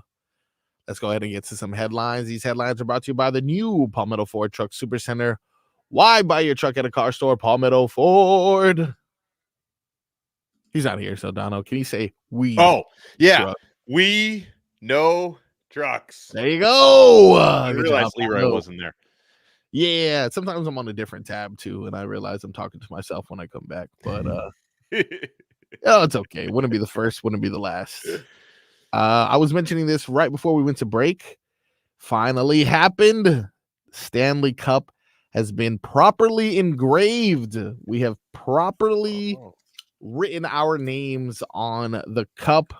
I mean, what do you mean our names? Yeah, my name is in there. You just got to look very hard. Donno, your name's there too. Okay. It starts off, of course, with Vinny Viola, and all the way down in alphabetical order once they get to the actual players. I think at least could be right. M L. See, every time I try to do alphabetical order, the problem is I got to go ahead and go through the entire song. So I don't know if that's alphabetical. I'm looking through all the names. I don't see any alphabetical order. Maybe I don't. Maybe I do. Okay, let's see. I just see like a lot of them groups. Like I see Lundell next to Lomberg, next to Lawrence, right? Right after. Yeah, because like they start with like all of the the ownership families and then the coaches, and then Matt Caldwell, who's part of the front office, is at the very end. So the whole thing. I'm just happy the Panthers are on there, whatever the order is. I don't care. That's a lot of people to fit in that small space. Yeah, yes, absolutely. And I believe the requirements to fit in the space, you had to play 41 games, which is half of the number of the regular season, or at least one Stanley Cup final game. Yep. You know what's crazy? What's that? Y'all be careful out there. Why? I'm looking outside. It's tornadic activity. Tornadic activity. Oh my God. Which is a perfect opportunity. The winds have picked up. Hear a little thunder. All right, Leroy, why don't you just go ahead and finish that up? This is a weather report from the Mesman Dover Law Firm, your accidentattorneys.com. Free consultation 24/7 at 866-954 more. I'm going to just go ahead on from my golfing experiences. Yes. When it's calm and then the winds pick up and it gets dark and you start hearing a little thunder, things is happening. So I'm going to look over at the window. I'm going to go outside. I'm going to say winds are at 10 to 15 miles an hour. The winds look like they are coming out of the east, northeast. I got the black clouds. I'm talking about them black, oh my God, let's get indoors kind of clouds over my house. Ominous. And it's a little bit of thunder. So I'm going to say that it's that time of year. I'm starting to see a couple of sprinkles, but be careful out there because it looks like I look like I got a heater above my house. It's about to happen. I have driven in a mild tornado. Definitely wasn't crazy ones that you see, in Tornado Alley necessarily. But my cousin lives in Oklahoma City. Oh. And so I'll call him. That's where my sister lives. He went to OU, right? So I'll call him, and I say, "Hey, man, what's going on?" He say, and he's very laid back. He said, "Well, had to get the family in the bomb shelter yesterday because of the horn." I'm like, "What are you talking about?" He said, "Yeah, But here's what I don't get. Yep. All these houses that have the shelter built. Yeah. You got to go outside and then go into the shelter. Right? What? Yeah, my sister doesn't have that thing in the house. Yeah, they have like a room in the house that's like considered to be safe, supposedly. No. When they build these shelters, you go outside and they have these doors, and then you go down in the I've seen like Dorothy. Yeah, yes, Dorothy exactly. They're still doing it like that, huh? I guess that's not what my sister has, but she says that like when you get like it's not like when you get a hurricane warning, you've got like a week to see. Oh, let me see where this thing siren. goes. You got to take shelter. The tornado warning, you've got like 90 seconds to get your butt to shelter. It's crazy. In my experience, I was in the gas station, everyone's phone starts going off. Watch out, tornado. But phones go off all the time. That doesn't mean that it's going to necessarily happen. So by the time I exited, I got in my vehicle. But as I'm getting in my vehicle, I see someone hanging out of their car driving, and I'm like, "What the hell are they doing?" Like, it's strange. I thought they were like trying to film something. And I get in my car. This is maybe a 30-second elapsed time. I drive down the street, and the tornado is right in front of me on the street. And luckily, like I said, it wasn't anything crazy. There was small damage to people's homes and stuff, but it was mainly trees and power lines and stuff that was just like whoa. This story is not gonna come without details. Okay. Wait, because he just told us he was riding at a tornado. Yeah. It wasn't a bad one. But how did you elude said tornado? So this is right. This That's is what he said. I'm driving down the street, driving right to a tornado. It didn't happen this minute. End of story. I'm like, hold up. No. Bad. It was bad. It was bad. No. Yeah. Break it down. So you driving. So you see somebody driving like hanging out Joker, the window. like Joker with his face Exactly. out the window, right? Yeah. And you figure, I want to see what he's seeing. Well, I had to go. My mother lived on the street, so I'm going down the street. So now, okay, look, we got another story. We got another detail in this story. So wasn't that the way that was the way Ace Ventura would drive? Because wasn't like his windshield was cracked, so he had to put his head out the window. So wait a minute, whoa. So let me break this down. So now your concern went with Mama. Hope Mama's all right. This tornado is looking. So now you driving towards the tornado. Correct. The tornado's coming your way. I watched it connect with the ground, if that makes sense. Yep, First, I'm focused on this person. So you see it like coming in this, like the spout is coming down. You ever see someone start running in public? And you start running with them, but you start looking like as you're jogging, you're like, what are they running from? Well, who's running? Well, no one that's more of an indication, right? Yeah. Right? Because if in the scary movie, if white folks running, they running to the action. If black folks running, they running away from said action. Yes. So you can't just this is because when white folks running, they go, ooh, let's go see. No, you can't just follow anybody. You got to know the rules of engagement with these crazy folks. Okay, now, no. We ain't done with your story yet. No. We breaking this thing down. So the tornado has not hit. It's a spout that you see coming down. First, I see, as I see this person, I look up into the sky. And I'm like, what the hell is this person? Is looking like that's some bull. 100%. Okay, it's Marcos. JFig's like, I don't believe a damn word coming out of his mouth. So wait. JFig, that's why I got questions. So we gonna break this down because you ain't gonna just be telling your people any old thing. Now, so you riding down the street, following the person with their head out the window. So I'm doing the reenactment. He's like, oh, I wonder what he see. You following him, but you were going to Mama's The thing I don't understand, like he couldn't see it well enough through his windshield that he had to stick his head out. That's the side note. We're not concentrating on the ancillary stuff going on around us. We on Marcos. So you're driving towards the spout that hasn't quite hit the ground yet. Yeah, this is, mind you, this is all less than a minute going on. I hear everything going on in the car. I get into my vehicle. My fiance's phone is going off as well. I exit the gas station on the road towards my mother's home, and I see this person in front of me who is out the car like Joker, looking at the sky. Forget the house. Forget the house. I want to know, you see the spout, you driving towards it. How did you get to Mama's house and elude said, because guess what? You know they go where they want to go. Oh, yeah. So if you make a right, you following me, actually. So wait. So here we go. So so we got, stop mentioning the guy with his head out the window. That is a crazy thing, though. It is a crazy thing. We don't need to know about it. We concentrate on you. So your girl's with you. Correct. She's with me.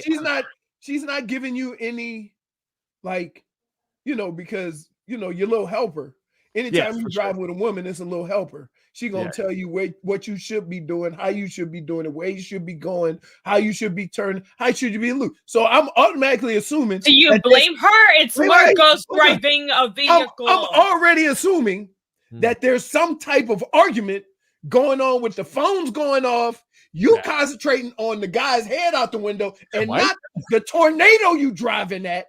Does Marcos drive one of those amphibious vehicles like the duck tour things that goes through water? It goes through water. You're driving down the street. Look at the You're driving down the street. You see this spout, right? See these spouts. Right. I see. First of all, it's like a dark, ominous cloud that begins to kind of triangulate to something. Are you raising your hand, JFig? Is this you raising your hand? I want to say something. Go. This is a lie. I thought you said this for why you always lying. I did. I know you said this once. Yeah, I did. I totally did, and it was the truth though. Back to the story because I'm still. So here's what I have a picture of. I didn't just dismiss the guy with his head out his car that you following. Yeah, which is strange. First of all, ominous triangulation also a bit of a reach. Stop using big words. You're not using them right. Anyway. It looked like a Dorito. How about that? It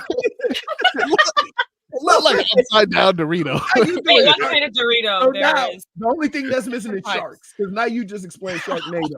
So I'm pretty sure he is trying to like describe a movie that we haven't seen in a long time just to confuse us. So wait. So you see it forming. Yes. Right? Yep. Now keep in mind.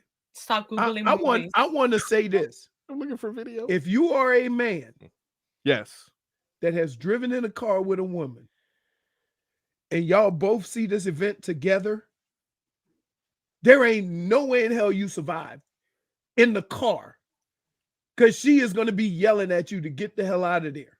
Well, that's when the panic sets in. Once you understand the severity of what the hell is going on, my first indicator, it's on the same street. Now, this is all happening in 13 seconds, according to you.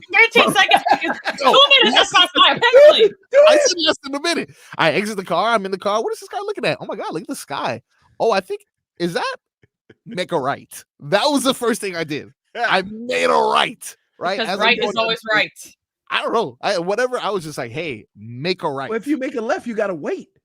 Well, I tell you what. It wouldn't have mattered, because once that thing starts coming, like everything around it, fine, you may not be in the exact path or whatever, everything around it starts moving. It also was garbage day, so everyone's garbage is now in the street. So now I'm trying to now it's garbage day, Leroy. Garbage cans in the streets. Well, and then the garbage gets picked up by the tornado, and it makes it even more dangerous. A couple were picked up. Hold on. It was wild, dude. Hold on. So wow, now, I believe every word. I'm driving, eluding traffic. Yes, eluding trees like this. Okay, what is that? Let me turn this. Wait. Eluding trees on the ground like Why this. don't you do me a favor and send me that? I will. I'll send it to you. So right wait now. a minute. Yeah. Share. You took this from your car. Yes. Once the while his head was outside the window. No, that was tornadoes are pretty quick. So, but I actually got into a dead end situation. I let us. Oh no! This is why I feel You're not like familiar with Mama's Neighborhood. No, I wasn't. Mistake number one. No, mistake number one. My first thing was the tornadoes in front of me. To the left of me are homes. To the right of me is a street. Let's take the street. I go into the street. Unfortunately, the tornado winds, even though, it wasn't necessarily on me, right next to it were enough to have trash cans going all everywhere in the road and tree branches beginning to fall, hitting power lines that I'm in the rear view looking at power lines explode. I'm having to drive around trash cans and trees are falling. But then how hydrated were you? I was I just got some water from the gas station. I was very hydrated. I'm not very hydrated. There was no inebriation of any sort, JFig, if that's what you're insinuating. But at a certain point, I got so scared because the power lines behind me are exploding. In front of me seems like there's even more hurricane or tornado type winds. My only option at a certain point is to, and all this is captured on video from my fiance. drive into someone's driveway and park the car because I was like, Wait, I don't why know do what I to feel do. like I have seen this video too? And I'm saying bleep, oh bleep, oh bleep, oh bleep. I park in the driveway because I have no idea what the hell to do. So here, I'm going to say, as a person who's been married and been with their girl for a long time, yeah, and have been in other relationships, I know damn well she was yelling in that car. Oh yes, because there ain't no way. You just like you say, I calmly, and you like. Oh, I was, I was doing whatever I possibly could because you want to stay calm in those situations. But I reached a point of like, I don't know what to do. It seems like there's activity behind me. It seems like there's activity in front of me. Probably the last place you should be is in your car. No, I think that's the safest place to be. What? I mean, as long as it's not an F5 that can pick up the car, I think you're a lot safer in the vehicle. It was a rental. Can I say that as well? That's even better. So it's not your problem. I got full coverage, thankfully, but I was very nervous. Like, yeah, of course. Let's just do a reenactment of this story. Why don't you do me a favor? Start from the very beginning again. This is the things he found important. Confusing me. This is important in this story. Yes. I bought some water at the gas station. Yeah, it was good. Candy too. Some guy was sticking his head out the window. Why was he doing that? Like Joker. Yeah. Right. And you turn down. I turned down a dead end and ended up in someone's driveway. Tornado. I think I can Google this. Tornado in Orlando. Oh, you June in Orlando? 10th. Yeah, I was in. And now Orlando. he was in Orlando during garbage day. He knew it was garbage day in Orlando. Either can I just say this? Yeah, I'm gonna say this. As it was an F1, by the way, an EF1. I don't know. As a person who listens to stories on a daily basis because I have kids, and I have to break them down. This is great. On the Tuesday. It's hard, extremely hard, to picture you as a tornado hunter, right? Because that's the kind of the story that you just told. I'm just laughing because I'm just picturing, what if Marcos was your child? You would wake up every morning just like, gotta do his shenanigans today. This is why I don't tell the story. People are doubting my. Why would I lie about this? My 6-year-old tells stories like this, but yeah, Marcos, you're telling the story. You don't believe it as you're telling it. It's not that I don't believe it. It's just it sounds far-fetched. You can Google the exact date. June no, 6th. I don't need to Google it. I need to. And by the way, find out if that was even more suspicious. Find out if it was Find out if it was garbage. The exact neighborhood. You know what? The where only thing that'll clarify this, you got to get the video from Glennis. That's it. Yeah, no, you're right. Can we actually phone her and get the story from her? Yeah, I would love that. I would love that. If you guys want to go down that path, I'm gonna tell you. No. Because here's what I think. Donno. The story of her hysteria, yes, is gonna be more believable than you smiling and giggling without even understanding that she was probably hysterical. This is the neighborhood. Is you driving that white car right there? No, I wasn't. Thank God. No. this is my mom's neighborhood. He was driving that little log right there. What sucks is she had just gotten her porch screened like the day before, and it blew off. The porch was gone. No porch. Sucks. Porch is gone, and they never replaced it. By the way, if you're listening, I want my money back. that was one of the biggest scams. That was one of the biggest scams in South Florida. That when one of the hurricanes hit, I would say 2008, a lot of these screen companies were coming down from Orlando, getting the deposits, and then just bolting, leaving. Ooh, yeah. I don't appreciate you guys judging me. So we're gonna take a break. Hey, D. Smith said he believes you. Who believes me?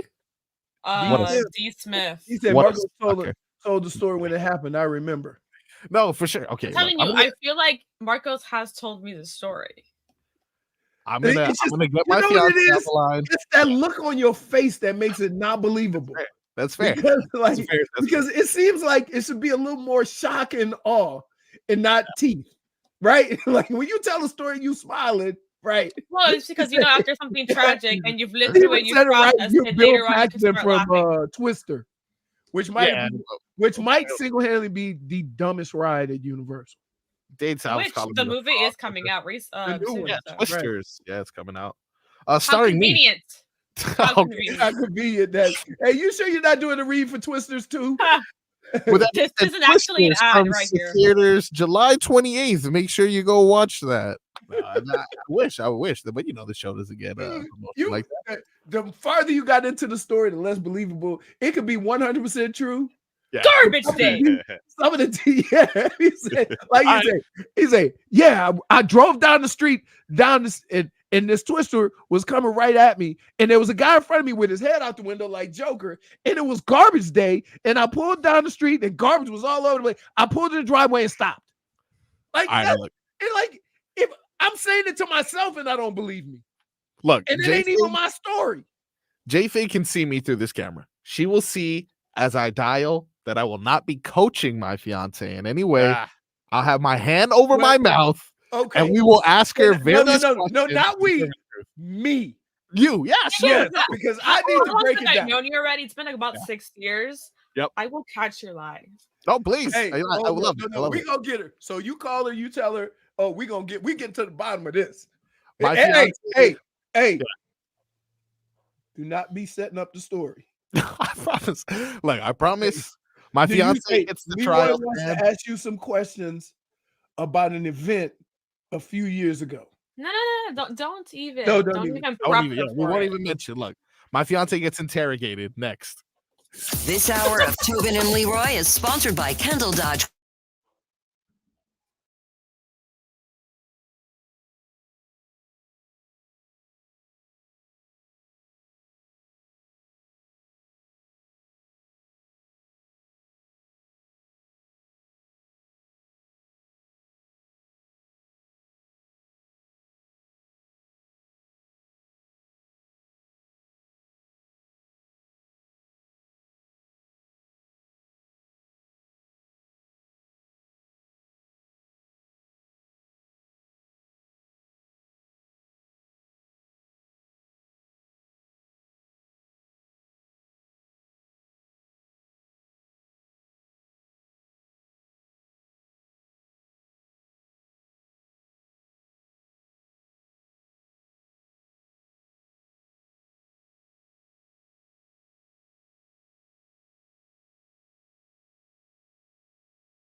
All right. Enough of the mumbo jumbo. Hey, no. We'll wait till 1.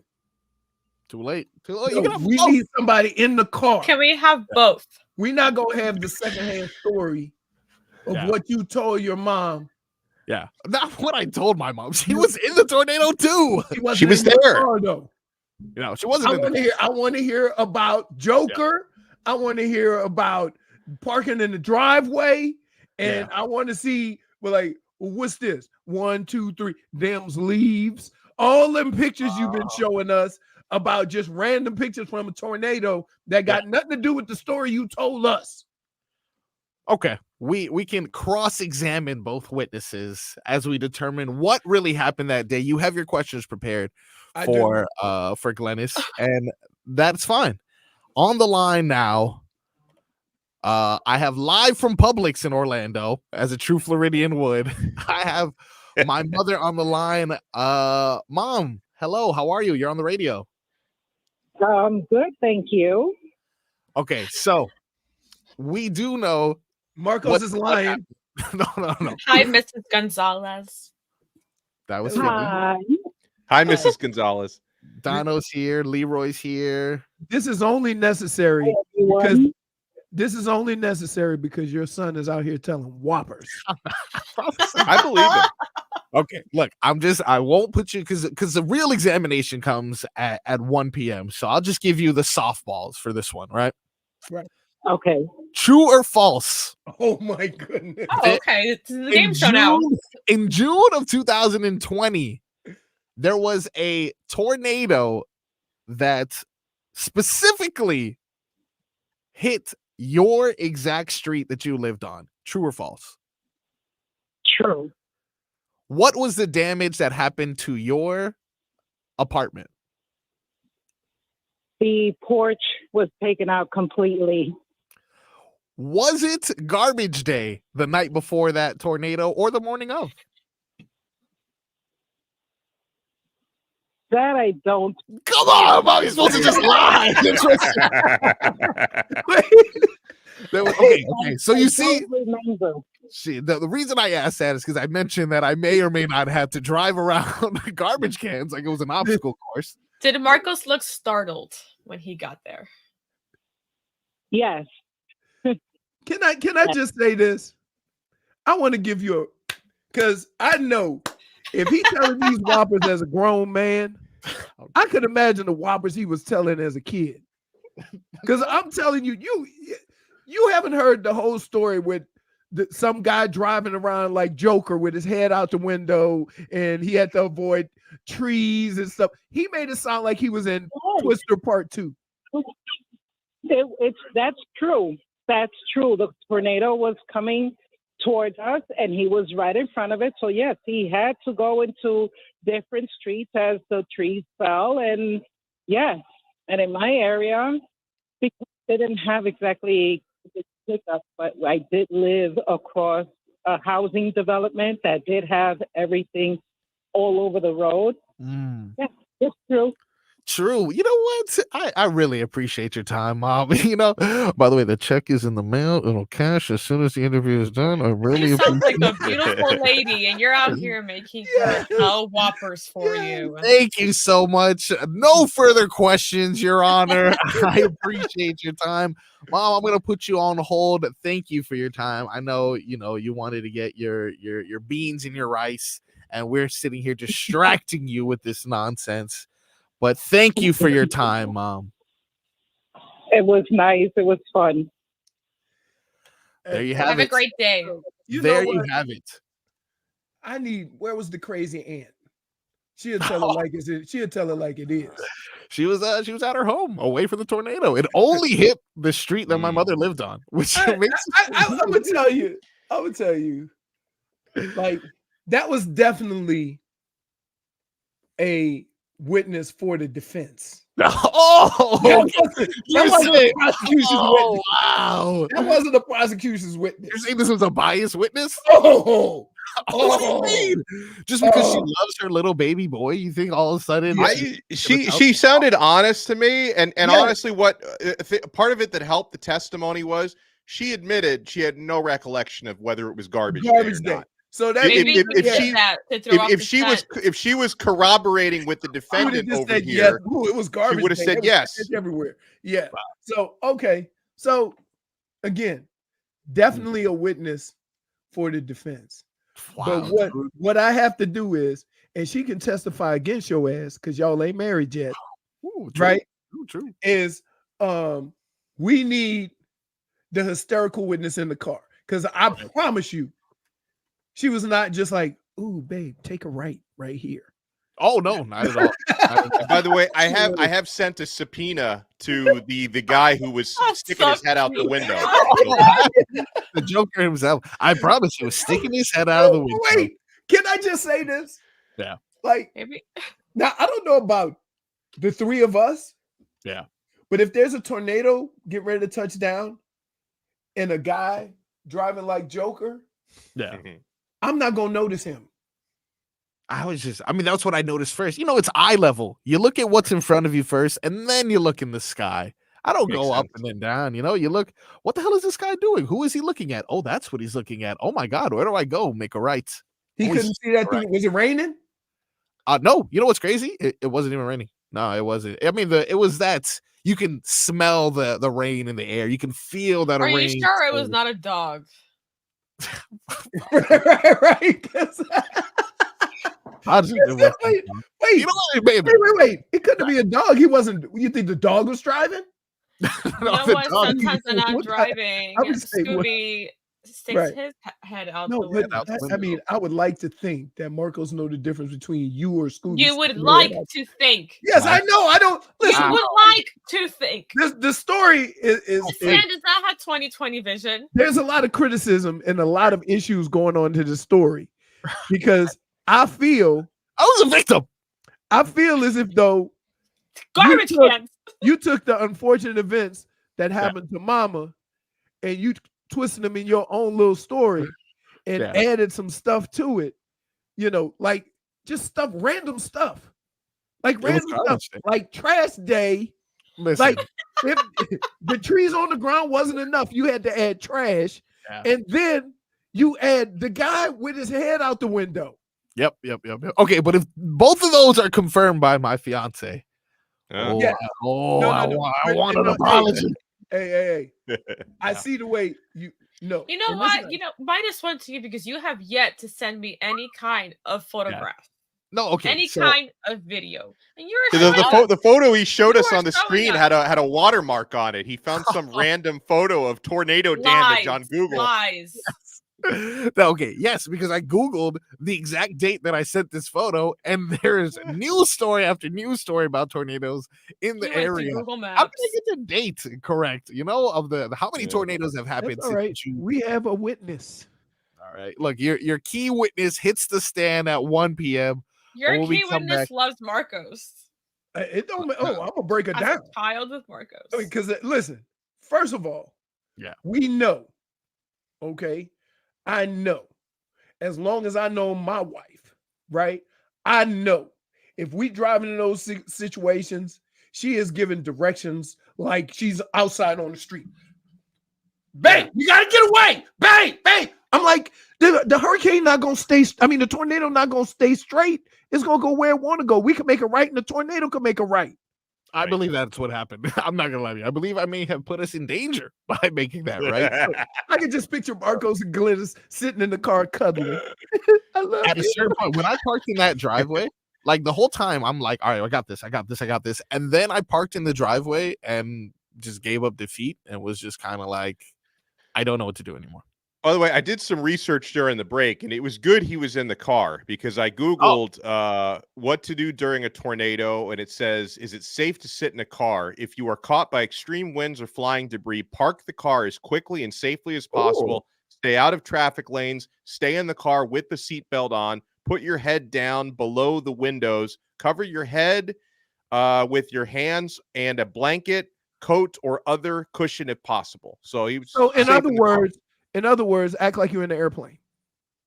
Yeah, essentially. Pretty much, yeah. How you gonna bend over with the seatbelt? Emergency brake be on? How you gonna bend over with the seatbelt? Didn't say. Because if you try to go down too, yeah, right. Right. It's gonna catch. That's rough. Yeah. You know, I witnessed a tornado that was about an hour away from me, but I was in a cabin in The Tennessee. hell are we even talking about? It was very intense. Oh, was that that happened in December, actually. Was that the old moonshine trip? Yeah. So you ain't seen no tornado. No, we definitely did. We definitely did. Come on. Hallucination. It happened in Nashville, when it an was hour snowing and and a y'all half was in the away hot from tub us. drinking What's that? moonshine. No, I we can were just all picture one of them right now. The cabin had this very large window, and the whole time we were all sitting in the dark, just staring at the window because we had no idea what else to do. Drink more Yeah, sure. moonshine. I need witnesses, dude. I don't even know if this happened. No, I got like 6 witnesses. I don't know what you're talking about. Witnesses out of nowhere. Were the sisters with you? They were, yeah. I still can't figure out which one's married and which one's not. I thought they were twins, so pretty much. Yeah. All right, we got more Tobin and Leroy when he comes back. Hold on, what time is it? 48. Okay. We got about 12 minutes till our star witness hits the stand. Oh, okay. And listen, don't be prepping the witness. That is a witness for the prosecution. He was prepping his mom. Yeah, he prepped his mom. I saw him. Mom, remember that time with that tornado You hit? were a little too laughy. Like directing her in the right direction kind of question. You were moving your hands backstage. Wait, and but He's a then we good caught lawyer. it. Look, Yeah, thank you. Mom, okay, mom, thank you. I love you. You did so much for me as a kid. Wasn't that trash day? Still was like, no, I have no idea. When I ask about trash day, pretend you don't know. It'll be more believable. Exactly. All right, more Tobin and Leroy coming up. Men, low testosterone.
My poor mother. Did she call you back? Welcome back. No, she was on the hold the whole time. She doesn't really understand the concept of radio, so she's like, So "Do I she stay heard the here?" whole aftermath. Yeah, she's like, "Do I stay here? I don't know what to do." So she wasn't able to get her groceries because she was there the whole time waiting to see if we were going to ask her any other questions. This is all your fault. This is definitely. I'm interrupting life, like I call You're my interrupting her fiance. from getting a pub sub. Woo, delicious. I had one last night. So good. Did you? What'd you get? Turkey. I decided not to go chicken tender because I didn't want to. It's a big meal. It is Yeah. a big meal. Sometimes it's like falling out of the sub too, so I get it. Makes sense, definitely. You're listening to the Tobin and Leroy show. If you've been listening for the last hour, you've been listening to the interrogation of Frog Boy as he was a victim in this situation. Might I? I feel it's a little unfair what Leroy's doing to you. I mean, we could have just taken your clearly true story at face value. Instead, he's putting you through the ringer. Just like there's just too many. I understand there's questionable details, and I may not be the most reliable source, but how would I know the exact date of tornadoes to the point where I can Google them? And like, just I have my mom in on this now. It's a little bit elaborate. Definitely something I Might would as do. well just go ahead and call your son. Yeah. Well, was she pregnant? No, this is 2020. This was 2020. Yeah, he wasn't there for that. But I don't know. I can't trust him. He'd probably sell me out too. I was proud that she was able to withstand the rapid fire questioning from you guys, and There was no rapid questioning. You're the You one that asked the said it all. question. yeah, I think Donno cursed at her or something like that. I don't know. She felt very sad. She was very, very sad. When we come back, I know it was a quick break and return there, but trying to get back on clock here, trying to be good radio personalities. What's that? Yeah, right. First segment started at 12:10 and went about 30 minutes. Wait, here's the question. I've been on this radio station since 2008. Yes. And since 2008, they've been saying the same thing. Let's try to get on the clock. Yeah. I'm like, Well- at this point, like, I mean, okay. They're going to keep saying it for another 16 years. 16. Al Macco, as Marcos's defense attorney, my client was clearly traumatized and unable to fully recollect. That's good. Then why did he come up with so many details? Who said that? That was Al Macco in the chat. Pretty good. Let's see it. Yeah. I bought water at the gas station. Like, yeah, okay. And candy. Water. And Water. candy. Well, of course. Yeah. You are. You remember what Can kind I of just candy? say this? Yeah. You eat up some candy now. Man, I love some candy. No cavities ever in my life. Really? That's impressive, right? That's the next interrogation. His dentist. That's just gonna be like, well, I've only seen him once. So- It's not, you can have a cavity even though it don't hurt, right? Yeah. No, but I went in. My fiance was working at a dental office so while it was free, I went in there for a cleaning, and it really changed my life. Can I just tell you, Yeah. why do cleanings hurt so much? Oh Why my they seem God, like, did it they hurt? seem like they're getting all up in your guts trying. Yeah. I'm like, hey, she's like, I got to get under the gums. I'm like, aren't the gums there to protect something? Yeah, I don't think you should get under the gums. Actually, I think that's the reason they're covered. I don't know. Or- Then they say your gums are too sensitive. I wonder why. Look what you're doing to them. Well, and the Here's weird my thing thing. is, like my dental hygienist, like while she's like attacking my gums, she's like trying to make conversation with me as if I can talk back to her. I don't It's like, understand. Like I'm an weird. expert at that. But you know what my dentist says? I'm amazed every time you come here. I numb you up. I'm putting a drill in your mouth. Yeah, we can have a normal conversation. Really? Yeah. Oh, yeah. So you ruin it for the rest of us because they think Yeah. everybody's like Leroy. Like she's dismantling You're my gums hiring and she's asking me about my day. But here's the thing. There's a It's like- vacuum too. When I Yeah. get you when they tell you to close so they can suck. I'm like, is it supposed to be red? Is all that supposed to be Yes. red? Like they all up in like no, but here's the deal. Like what I can't understand is that I bathe, I shower, I clean my head, I shave, I wash Your my feet? face, my feet. Got to. Why am I only bloody and sore after I clean my teeth? Like, what is the toothbrush doing? She's like, no, we got to get all up in. I'm like, you know what? I'd rather you not. Just, I'm good. I'll be fine. I'll be fine. Yeah, just get some gold teeth. I mean, you can get those disposable teeth like Crowder. Disposable.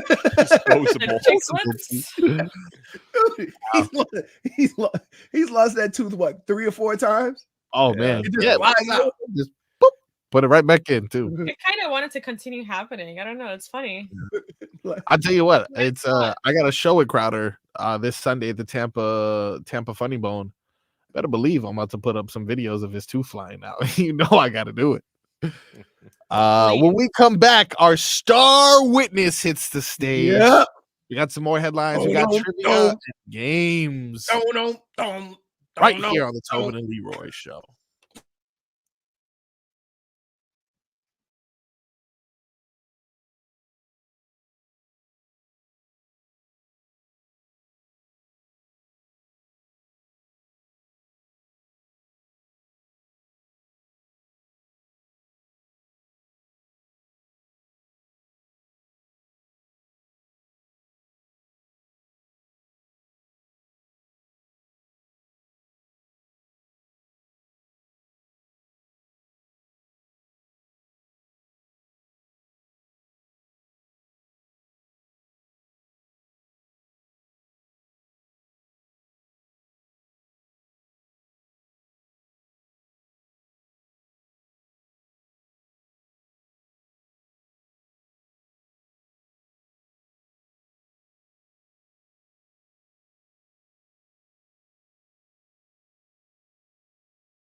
I won't have to hold my breath till you get down on one knee because you only want to hold. You know the name of that song?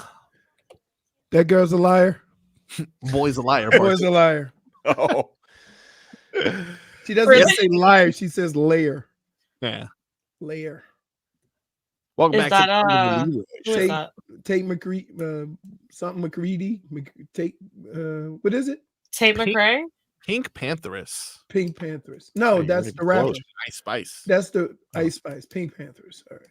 Yeah. We're back here on the Tobin and Leroy show. Final hour of this show. We got a lot to sort out in this final hour. Oh no, we only got one thing to sort out.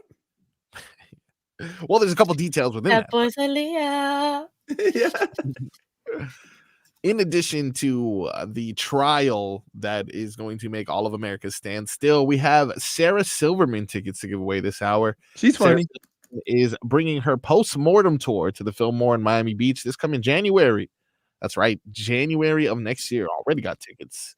Keep listening to us for details on how you can win those tickets. This is a Live Nation show. Also, you want to score tax-free tickets to Kaseya Center, concerts like Nicki Minaj, Usher, and Shakira. Plus Miami Heat preseason games. Visit KaseyaCenter.com to shop the hottest acts tax-free in July. This tax-free deal is valid for all events scheduled throughout the end of the year. So you buy them now, you won't have to pay any taxes. As we saw from yesterday's soccer game, sometimes these tickets can get expensive. So hop on them as you can. Clearly, the best way to see the game was free. Yeah, the old 5-finger discount. Climb through the air ducts and you're good. You saw the guy get stuck on the fence. It doesn't suck when everyone's doing it and you're the one who gets stuck. It's like should be or more you're the one that get tased. Yes. I think here's the problem. I think they cut so much as far as protection. Like when you have a big event here, there's probably more money that goes into the security of the players and the other people than a lot of other things that go on. It almost seemed like they just figured, no big deal. We'll just, we'll have some people there, but which I understand because like 7,000 people like just deciding we're going to storm into the that's not a normal thing. Like but you think about how many you need other barriers. Yeah, but you think about like how many Super Bowl. It's not like we've never had big events at Hard Rock Stadium, Formula One races, wait. Super Bowls, national you championship. Think somebody would games? try to do that for the Super Bowl? No, of course not. Here, but why? Well, and that's what I'm saying. That's not a it's not a normal situation. Isn't this basically the Super Bowl of soccer or something? No. The Not World Cup quite, is the Super Bowl of soccer. Yeah. Too many Super Bowls in soccer. There's so many trophies. I in don't get soccer. dude. I'm I had sorry. enough of this Well, soccer. but people are blaming Hard Rock Stadium when 7,000 people You trying to cannot break it. blame- That's not a normal thing. All Hard Rock did was rent out the venue. Everything else, the party that rented the building is the one that's responsible for. Right. This is why we can't have nice things, guys. That's This it. is why we That's can't it. have nice things. Yep. Along with people lying. Well, okay, hold on. We look innocent until proven guilty. We'll find out soon enough. Really? What? You I can't mean, tell a so far- story and be smiling yourself and expect us to buy it. Well, so far my first witness went pretty well. Smooth. Mama doesn't count.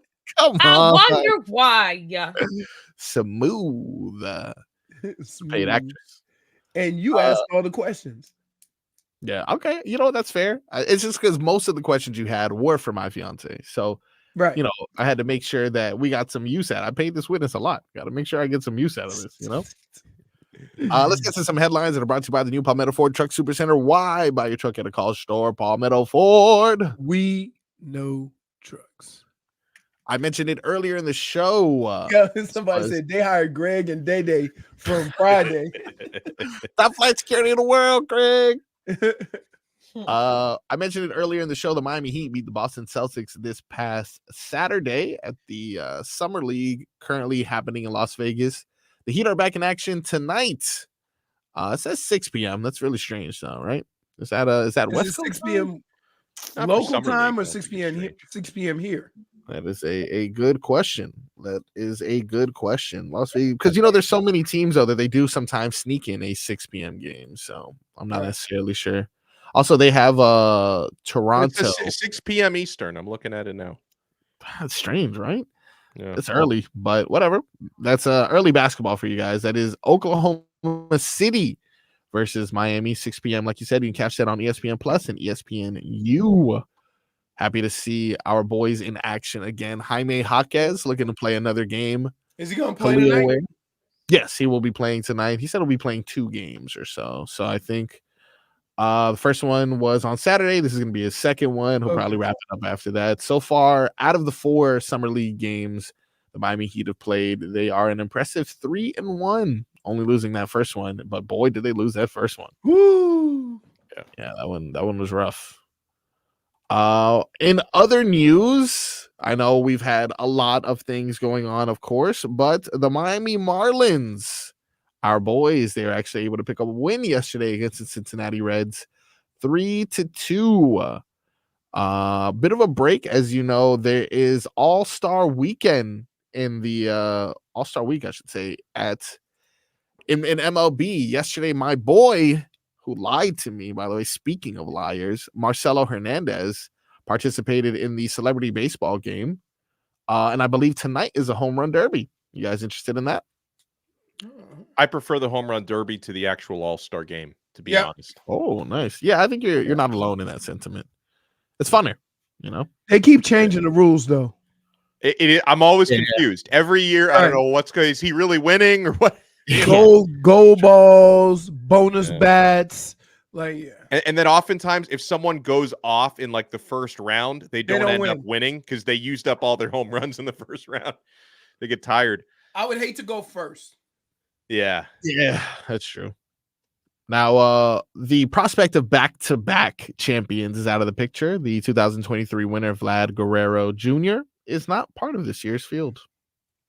So Pete Alonso, though, will try to become the second player to win the event 3 times, joining the elite company of, can you guys guess, the other player to win it 3 times?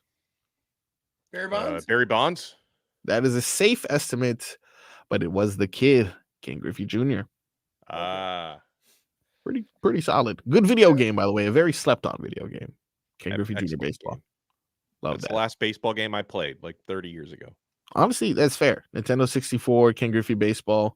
One thing I always had a problem with is they always had these comments like you'd make a catch and they'd be like, that was a sweet one-handed grab. And I'm like, it's baseball, dude. What else am I going to do? Like, what are we doing here? What a sweet one-handed grab. Well, yeah, dude. I got a glove on that hand. That's why.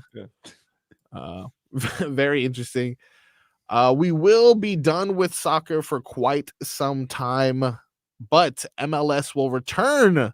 Not sure if Messi's going to be there. We saw him get injured yesterday and cry. You saw him crying again, dude?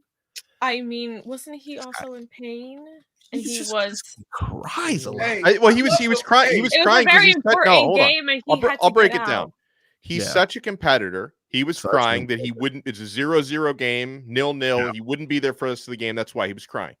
No, yeah. So you agree, Dono? He's a baby then. Hey, it's amazing how somebody who's never been hurt will take somebody else's injury and tell them how they should feel or how tough they should be. I mean, just the waterworks, dude. Like, oh my god, he's the most decorated player of all time. Well, and also it's probably not if he can't run. Copa America. Not if he can't run. Yeah, it is. It is his last Copa America, probably, and I mean, he's had success. Well, I saw them play in slow motion. That was rough. Play that injured him. Mm-hmm. Yeah, that's fair. Like they do in basketball when you see that ankle go. Oh, when they step on someone's foot or something like that. I bet you those Orlando City fans were happy to see that. Yeah, probably. Stupid Orlando City and your stupid tornadoes. I'm sure you had some waterworks when your head was outside the window. It wasn't me. It was the other guy whose head was outside the window. But we will confirm that. We will confirm that coming up, of course. Inter Miami set to take action this Wednesday, by the way, at Toronto. So that's interesting. Obviously, based off what we're looking like, seems like Messi won't be available for that one. But it's okay. as long as Inter Miami is what he's focusing on moving forward, I'll be okay. I'll definitely be okay. No more of this international play. No more of these waterworks either. Jeez.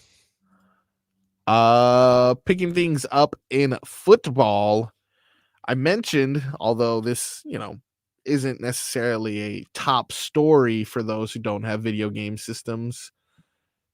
Donno, countdown. You're at 2 hours and 44 minutes until the release of NCAA Football 24, the first college football game to release since NCAA Football 2009. Because now they can Yeah, use I'm names. very pumped. Yes, indeed. They can use names. Leroy, you have a nephew or a cousin who plays running back?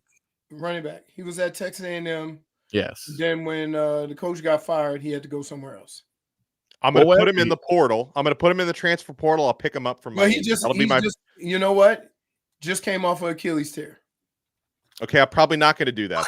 Okay. No, he's back now. Oh, he's back? Okay. I'm picking him up. That'll be my first. That'll be my first order of business is to pick up Leroy's nephew. I saw a little bit of a preview for the Miami Hurricanes, who look to take a step forward in regards to ACC competition. Based off what is listed here, the Miami Hurricanes have the top ranked offense in the ACC and are actually the third best ranked team behind Clemson at overall of a 90, and the Miami Hurricanes tied with the Florida State Seminoles at 88. Now, the Hurricanes offense, the top ranked in the ACC with an 89 overall rating for their offense. And because I'm a child and I focus on things like lineage and nostalgia, Chris Johnson Jr., as you all know, his father, Chris Johnson, the speedster that used to play for the Titans. That's not his dad. That's not his dad? No, no. Damn. So this It's a completely different Chris Johnson. This eliminates everything I was about to say about him being just as fat. You didn't check? His father. What? They have the same name with Junior. Why would I check? They play the same position. Fair of it. Same position. They kind of look alike too. Like, am I allowed to say that? I don't know if I'm allowed to say that. And a 98 speed. Come on, bro. Are you sure? I need a DNA test. I don't believe you, Donno. I know you know everything about Hurricanes, and you're probably 100% right. But because I have to double down on my mistake. Chris Johnson ran for 2,000. Yeah, well, it doesn't matter. It's not even his father. It's a different Chris Johnson. I was going to say that is going to be the guy who I abuse with a 98 overall speed. Look at how look how prepared I was to discuss my love for Chris Johnson Jr. simply by look at this picture, dude. I was ready. I am ready to go. I'm ready for NCAA football. I mean, I can verify Miami's Chris Johnson Jr. is very fast. Like you were right about that part of it, and the video game is right about that part of it. Looking forward to it. Apparently, I did not do the research, but Date's House says I'm telling lies again. This is not going well for me, of course. We're gonna take a quick break now. When we come back, the trial heard around America will conclude with the final investigation.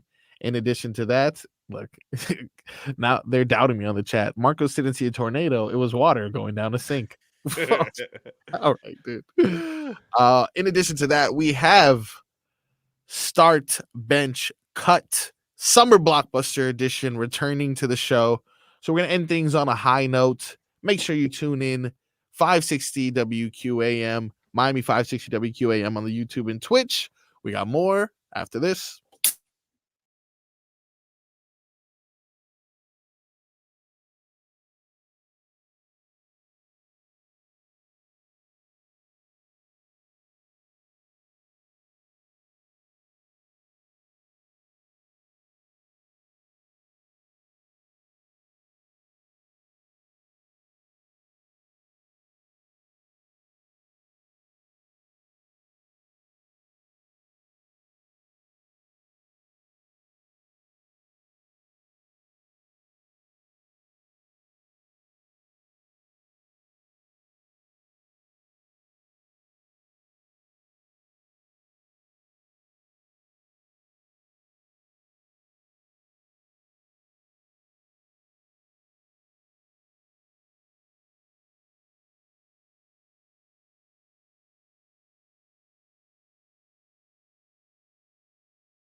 Getting his lies ready.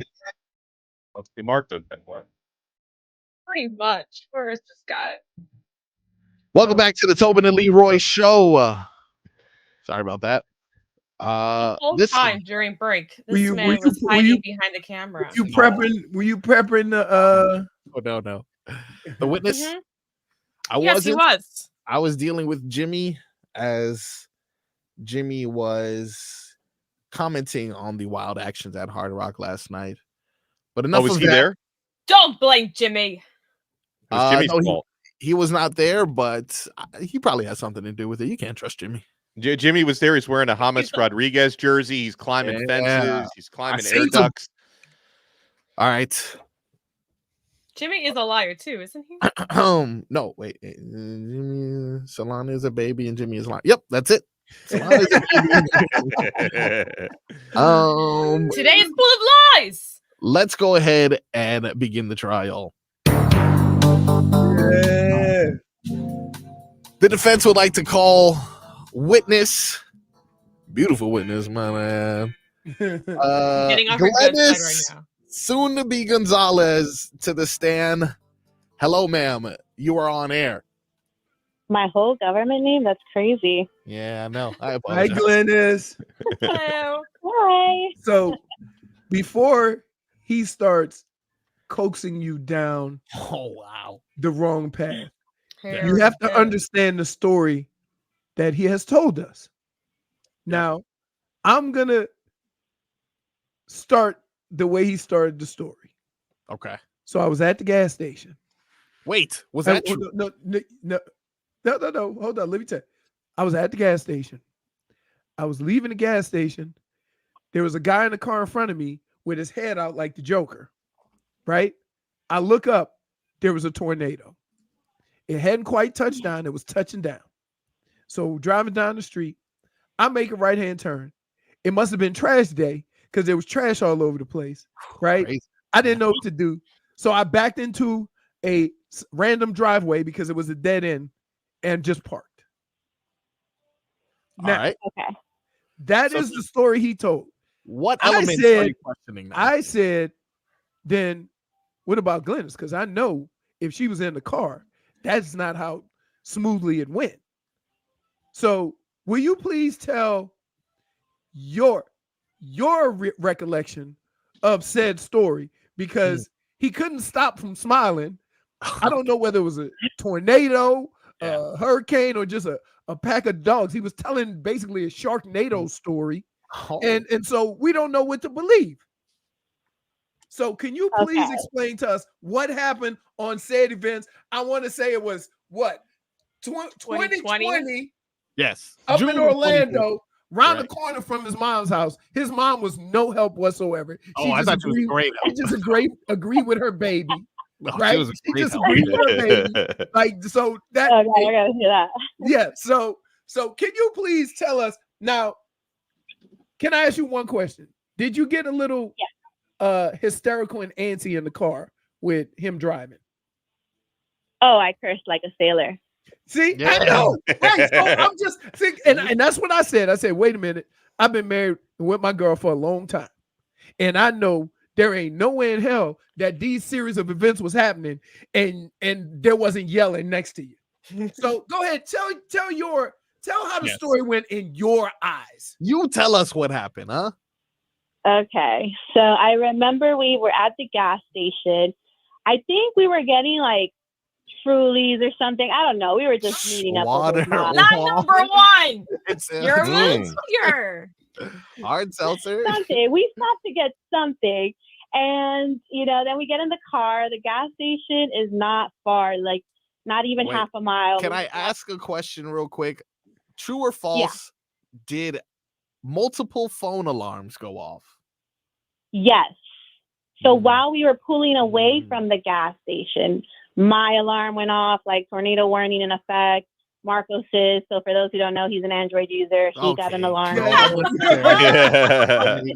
pretty sure I it do went know after because I get the you. stupid green notifications from Marcos, and I hate it. He ruins our group chat every day.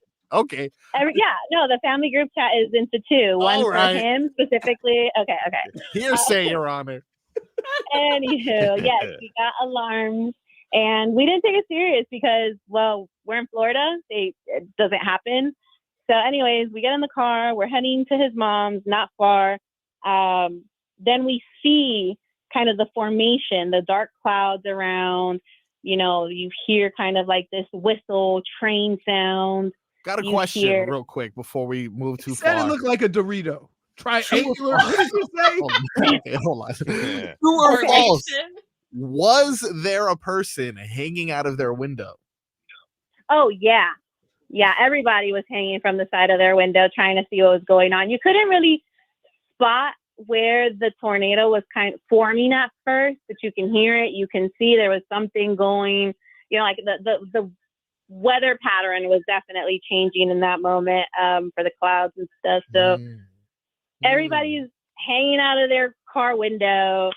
And then when shit got serious and we saw, oh, it's on the ground, it touched the ground, that's when you're starting to see all the signs flying up, trash everywhere, debris. And then in the recording itself, you can hear me. Okay, hold on. Before you quote the recording, you are on live radio, ma'am. Please allow me to reiterate that you are on live radio before you quote the rest of this story. Good. Thank you for reminding me. Yeah. So a lot of things that I can't say on air, but for the entire duration of the video, we did manage to go into the neighbor, so we completely avoided his mom's area because that's exactly where the tornado was heading.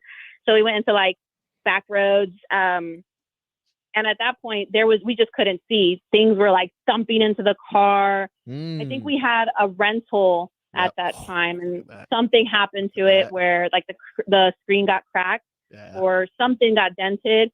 So at that point we pull over to this abandoned house. And we just kind of waited it out there. And then once things cooled down, we went back to the area where his mom lives. And the unit next to hers, the roof was completely off. Electric poles down. It seemed like the tornado was specifically going just towards her house. Now, just her street. Can you confirm whether or not it was garbage day? Can we confirm whether or not trash everywhere? Everywhere. Glenn, you understand why this man is hard to believe when he's adding. He basically said there's an obstacle course of right. It was a bit of an obstacle course. I would admit, according to me, there was a bit of an obstacle course. Can I ask how close did you feel? Driving. I was too busy cursing. Well, how close do you feel? How close did the tornado get to the vehicle? What was that? How close did you feel the tornado got to the vehicle? It was pretty close. I'd say we were lucky enough to make the first right before we walked to it. But again, from the gas station to his mom's house, it's it wasn't even a minute drive. We were so close. So to see the tornado form, touch, and it's heading to his mom's house, and then we make that right. So I would say it was right in front of us by the time we saw it kind of, officially touch ground. I'd say approximately 100 feet. Would you describe it as a dark, ominous triangulation? Oh, yeah, definitely Dementors all around. Oh, Dementors. That's at what point during that minute did you see a cow fly over your car? That was after. Oh, well, you know what? I think Marcos may be lying about that one because it wasn't a full cow. It was a little baby cow. Yeah, it was definitely a calf. Wasn't a full. She always tell people it's like one of those Texas Longhorn cows. Wasn't that? Yeah. It was a baby. It was a little baby. Also, how was Marcos reacting to everything as he was driving? Oh my gosh. Calm. He was actually pretty calm and collected. Yeah. Calm and collected. Yeah. He was, yeah. Yeah. You Up until the driveway. Sometimes in the video, okay. But that's about it. That sounds like Marcos. Okay, we're doing this. Okay. This is okay. Yeah, that's the one right there. That okay. Yeah, throughout the whole video, that's all you hear. Yep. So, well, the panic. Thank you. I think Is there any further questions here? What else are we No, missing? Is there I anything mean, else? I listen, think we're we good. let her tell the story, and we can pretty much. I would have to say that you're off the hook, Marco. You have to understand. He told this story in a way that nobody would believe him. I don't believe him on a daily basis. He's crazy. because he tells the story with a series of facts, but the way he tells it is not believable. He also may or may not have seen a dog also with the head outside the window. Right. No, it was. No, she said it was a man because nobody could see. Hanging out the Like window. it's crazy. Like I will say, I mean, how many times have you come across a tornado in Florida? Right. And we've seen them. Like we've seen them. I had one years ago hit the street right next to us and tore off like maybe 15 roofs. But it was right in the development next to mine. And my wife said that was a tornado. And I was outside going, no, it's just windy. She goes, then why is that roof just going over your head? You like, yeah. Exactly. It takes Right. You start to think it's not real. Like, what is this? Right. Oh, also, Glennis, by the way, he was trying to show us footage of this, and he decided to put up a stock image. Okay. So, With the with the watermark. watermark and everything. 4 So, years ago. this is why we did not believe him. Right.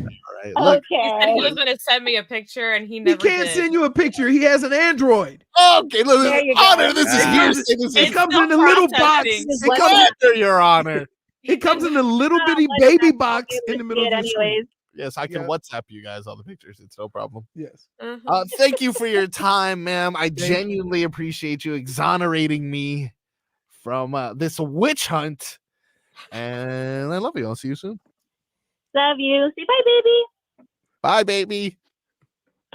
Oh, he doesn't like you All right, guys, that's Omar. fine. Okay. All right. Bye. Bye. Bye. Now, she's much more. Can I just say this? Yes. She is much more believable than you. That's all it is. Yeah. She told the same exact story, and you're like, wow, woo, that sounds scary. You tell a story, you stop lying, Marco. You know, the it's just same exact story. That's because she used big words like weather formation. What the Like, hell is that? Wait. Dementor. What is that? I don't Yeah, like. that's oh, from like you guys Harry watching Potter. too many cartoons or Potter. something, right? Dementor. It was listen. Oh, it's from Definitely Harry Potter. That's Harry Oh, Potter. okay. For sure. I was it like, was is that? like it was crazy. It was crazy. Huh. It was crazy. So yeah, you're off the hook. Yeah,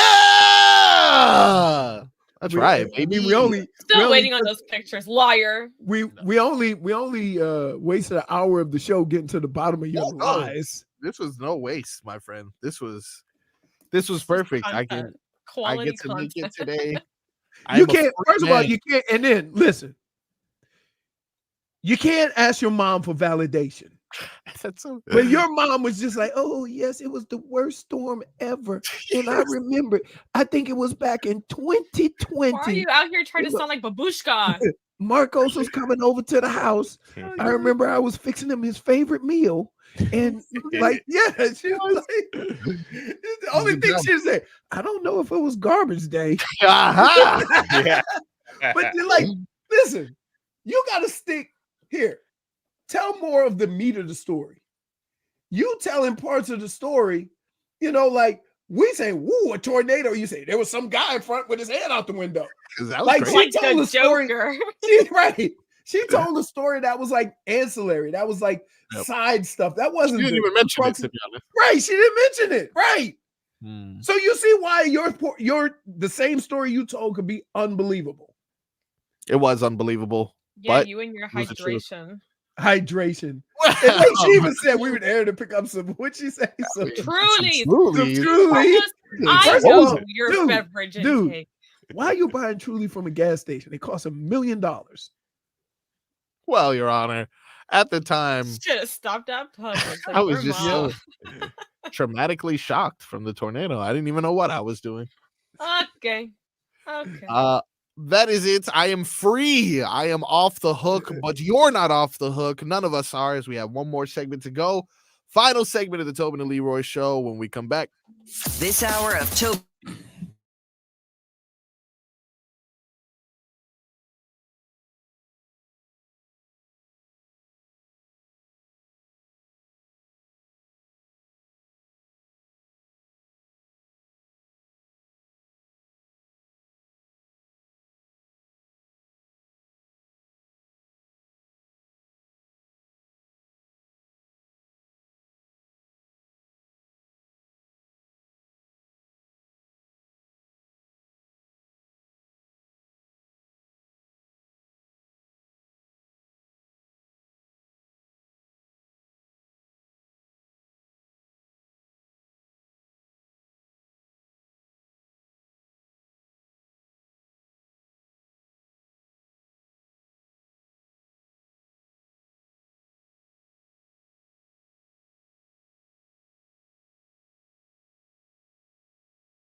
Welcome back to the Tobin and Leroy show. It is a free man reporting live here. A free frog boy.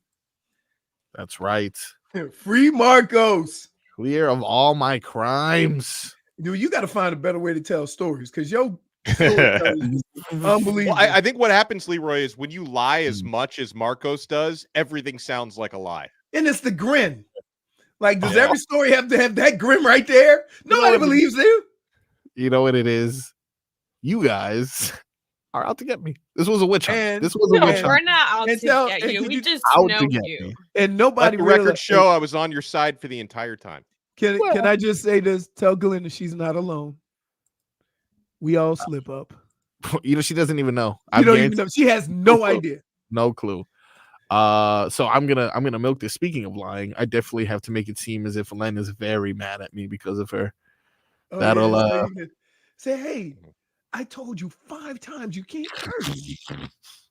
Old potty mouth over there. Can't wait to add that to the family reel. All right, are you guys ready to play the game that is sweeping the nation? Start, bench, cut.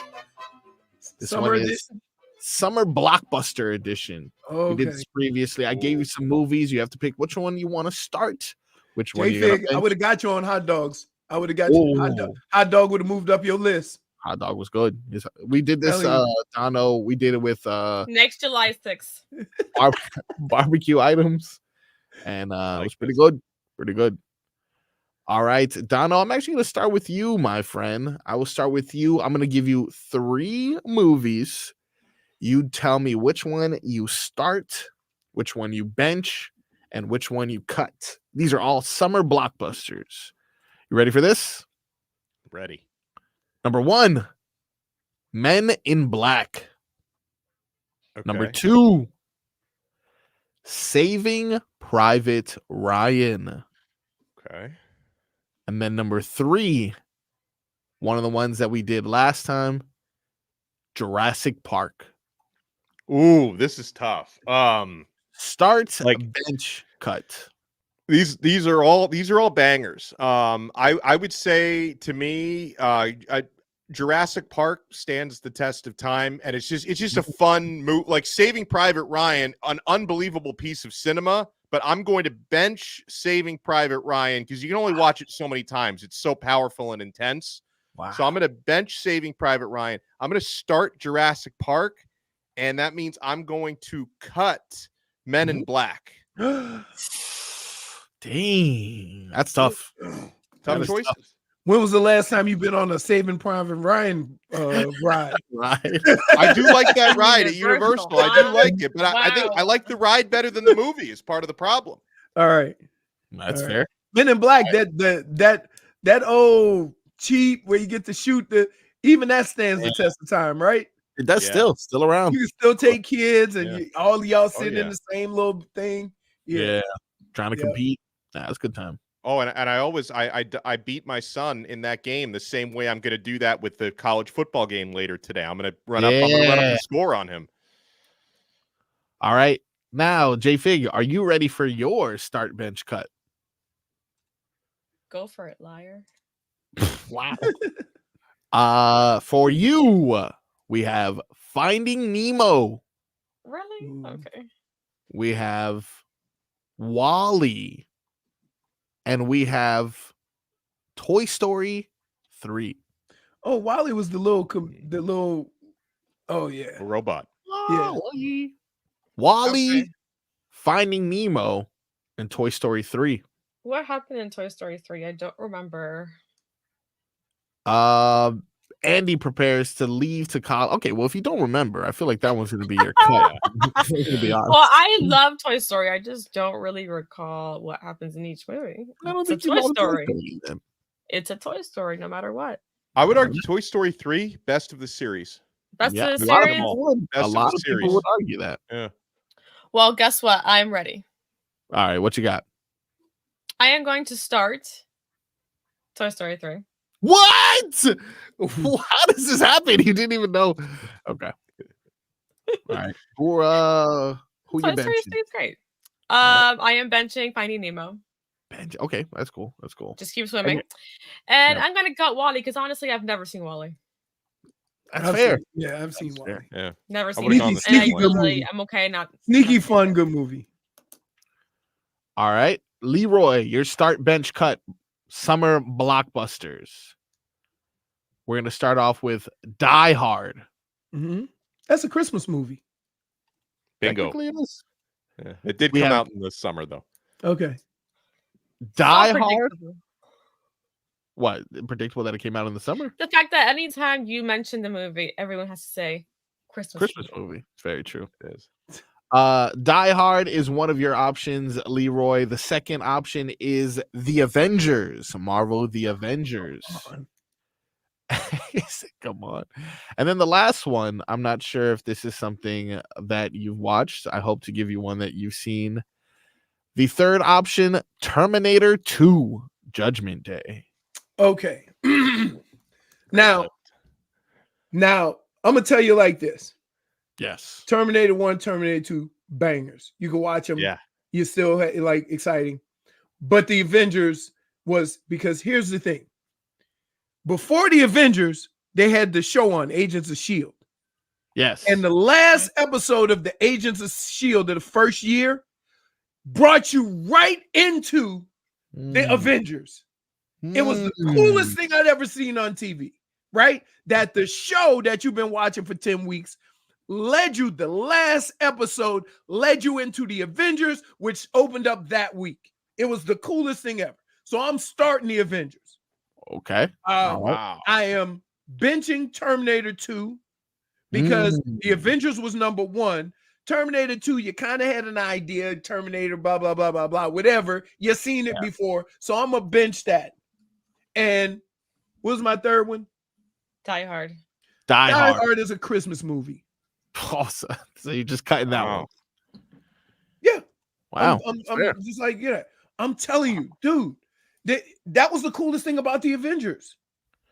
No, it was. I would have cut the Avengers, if we're being honest. No way you would cut the Avengers? I'd cut the Avengers. I like Endgame though. I like Endgame was good. Does that count? Did you watch Agents of S.H.I.E.L.D.? So you didn't? No, I didn't watch Agents. I've got Avengers. You didn't watch Agents of S.H.I.E.L.D. If you had watched Agents of S.H.I.E.L.D.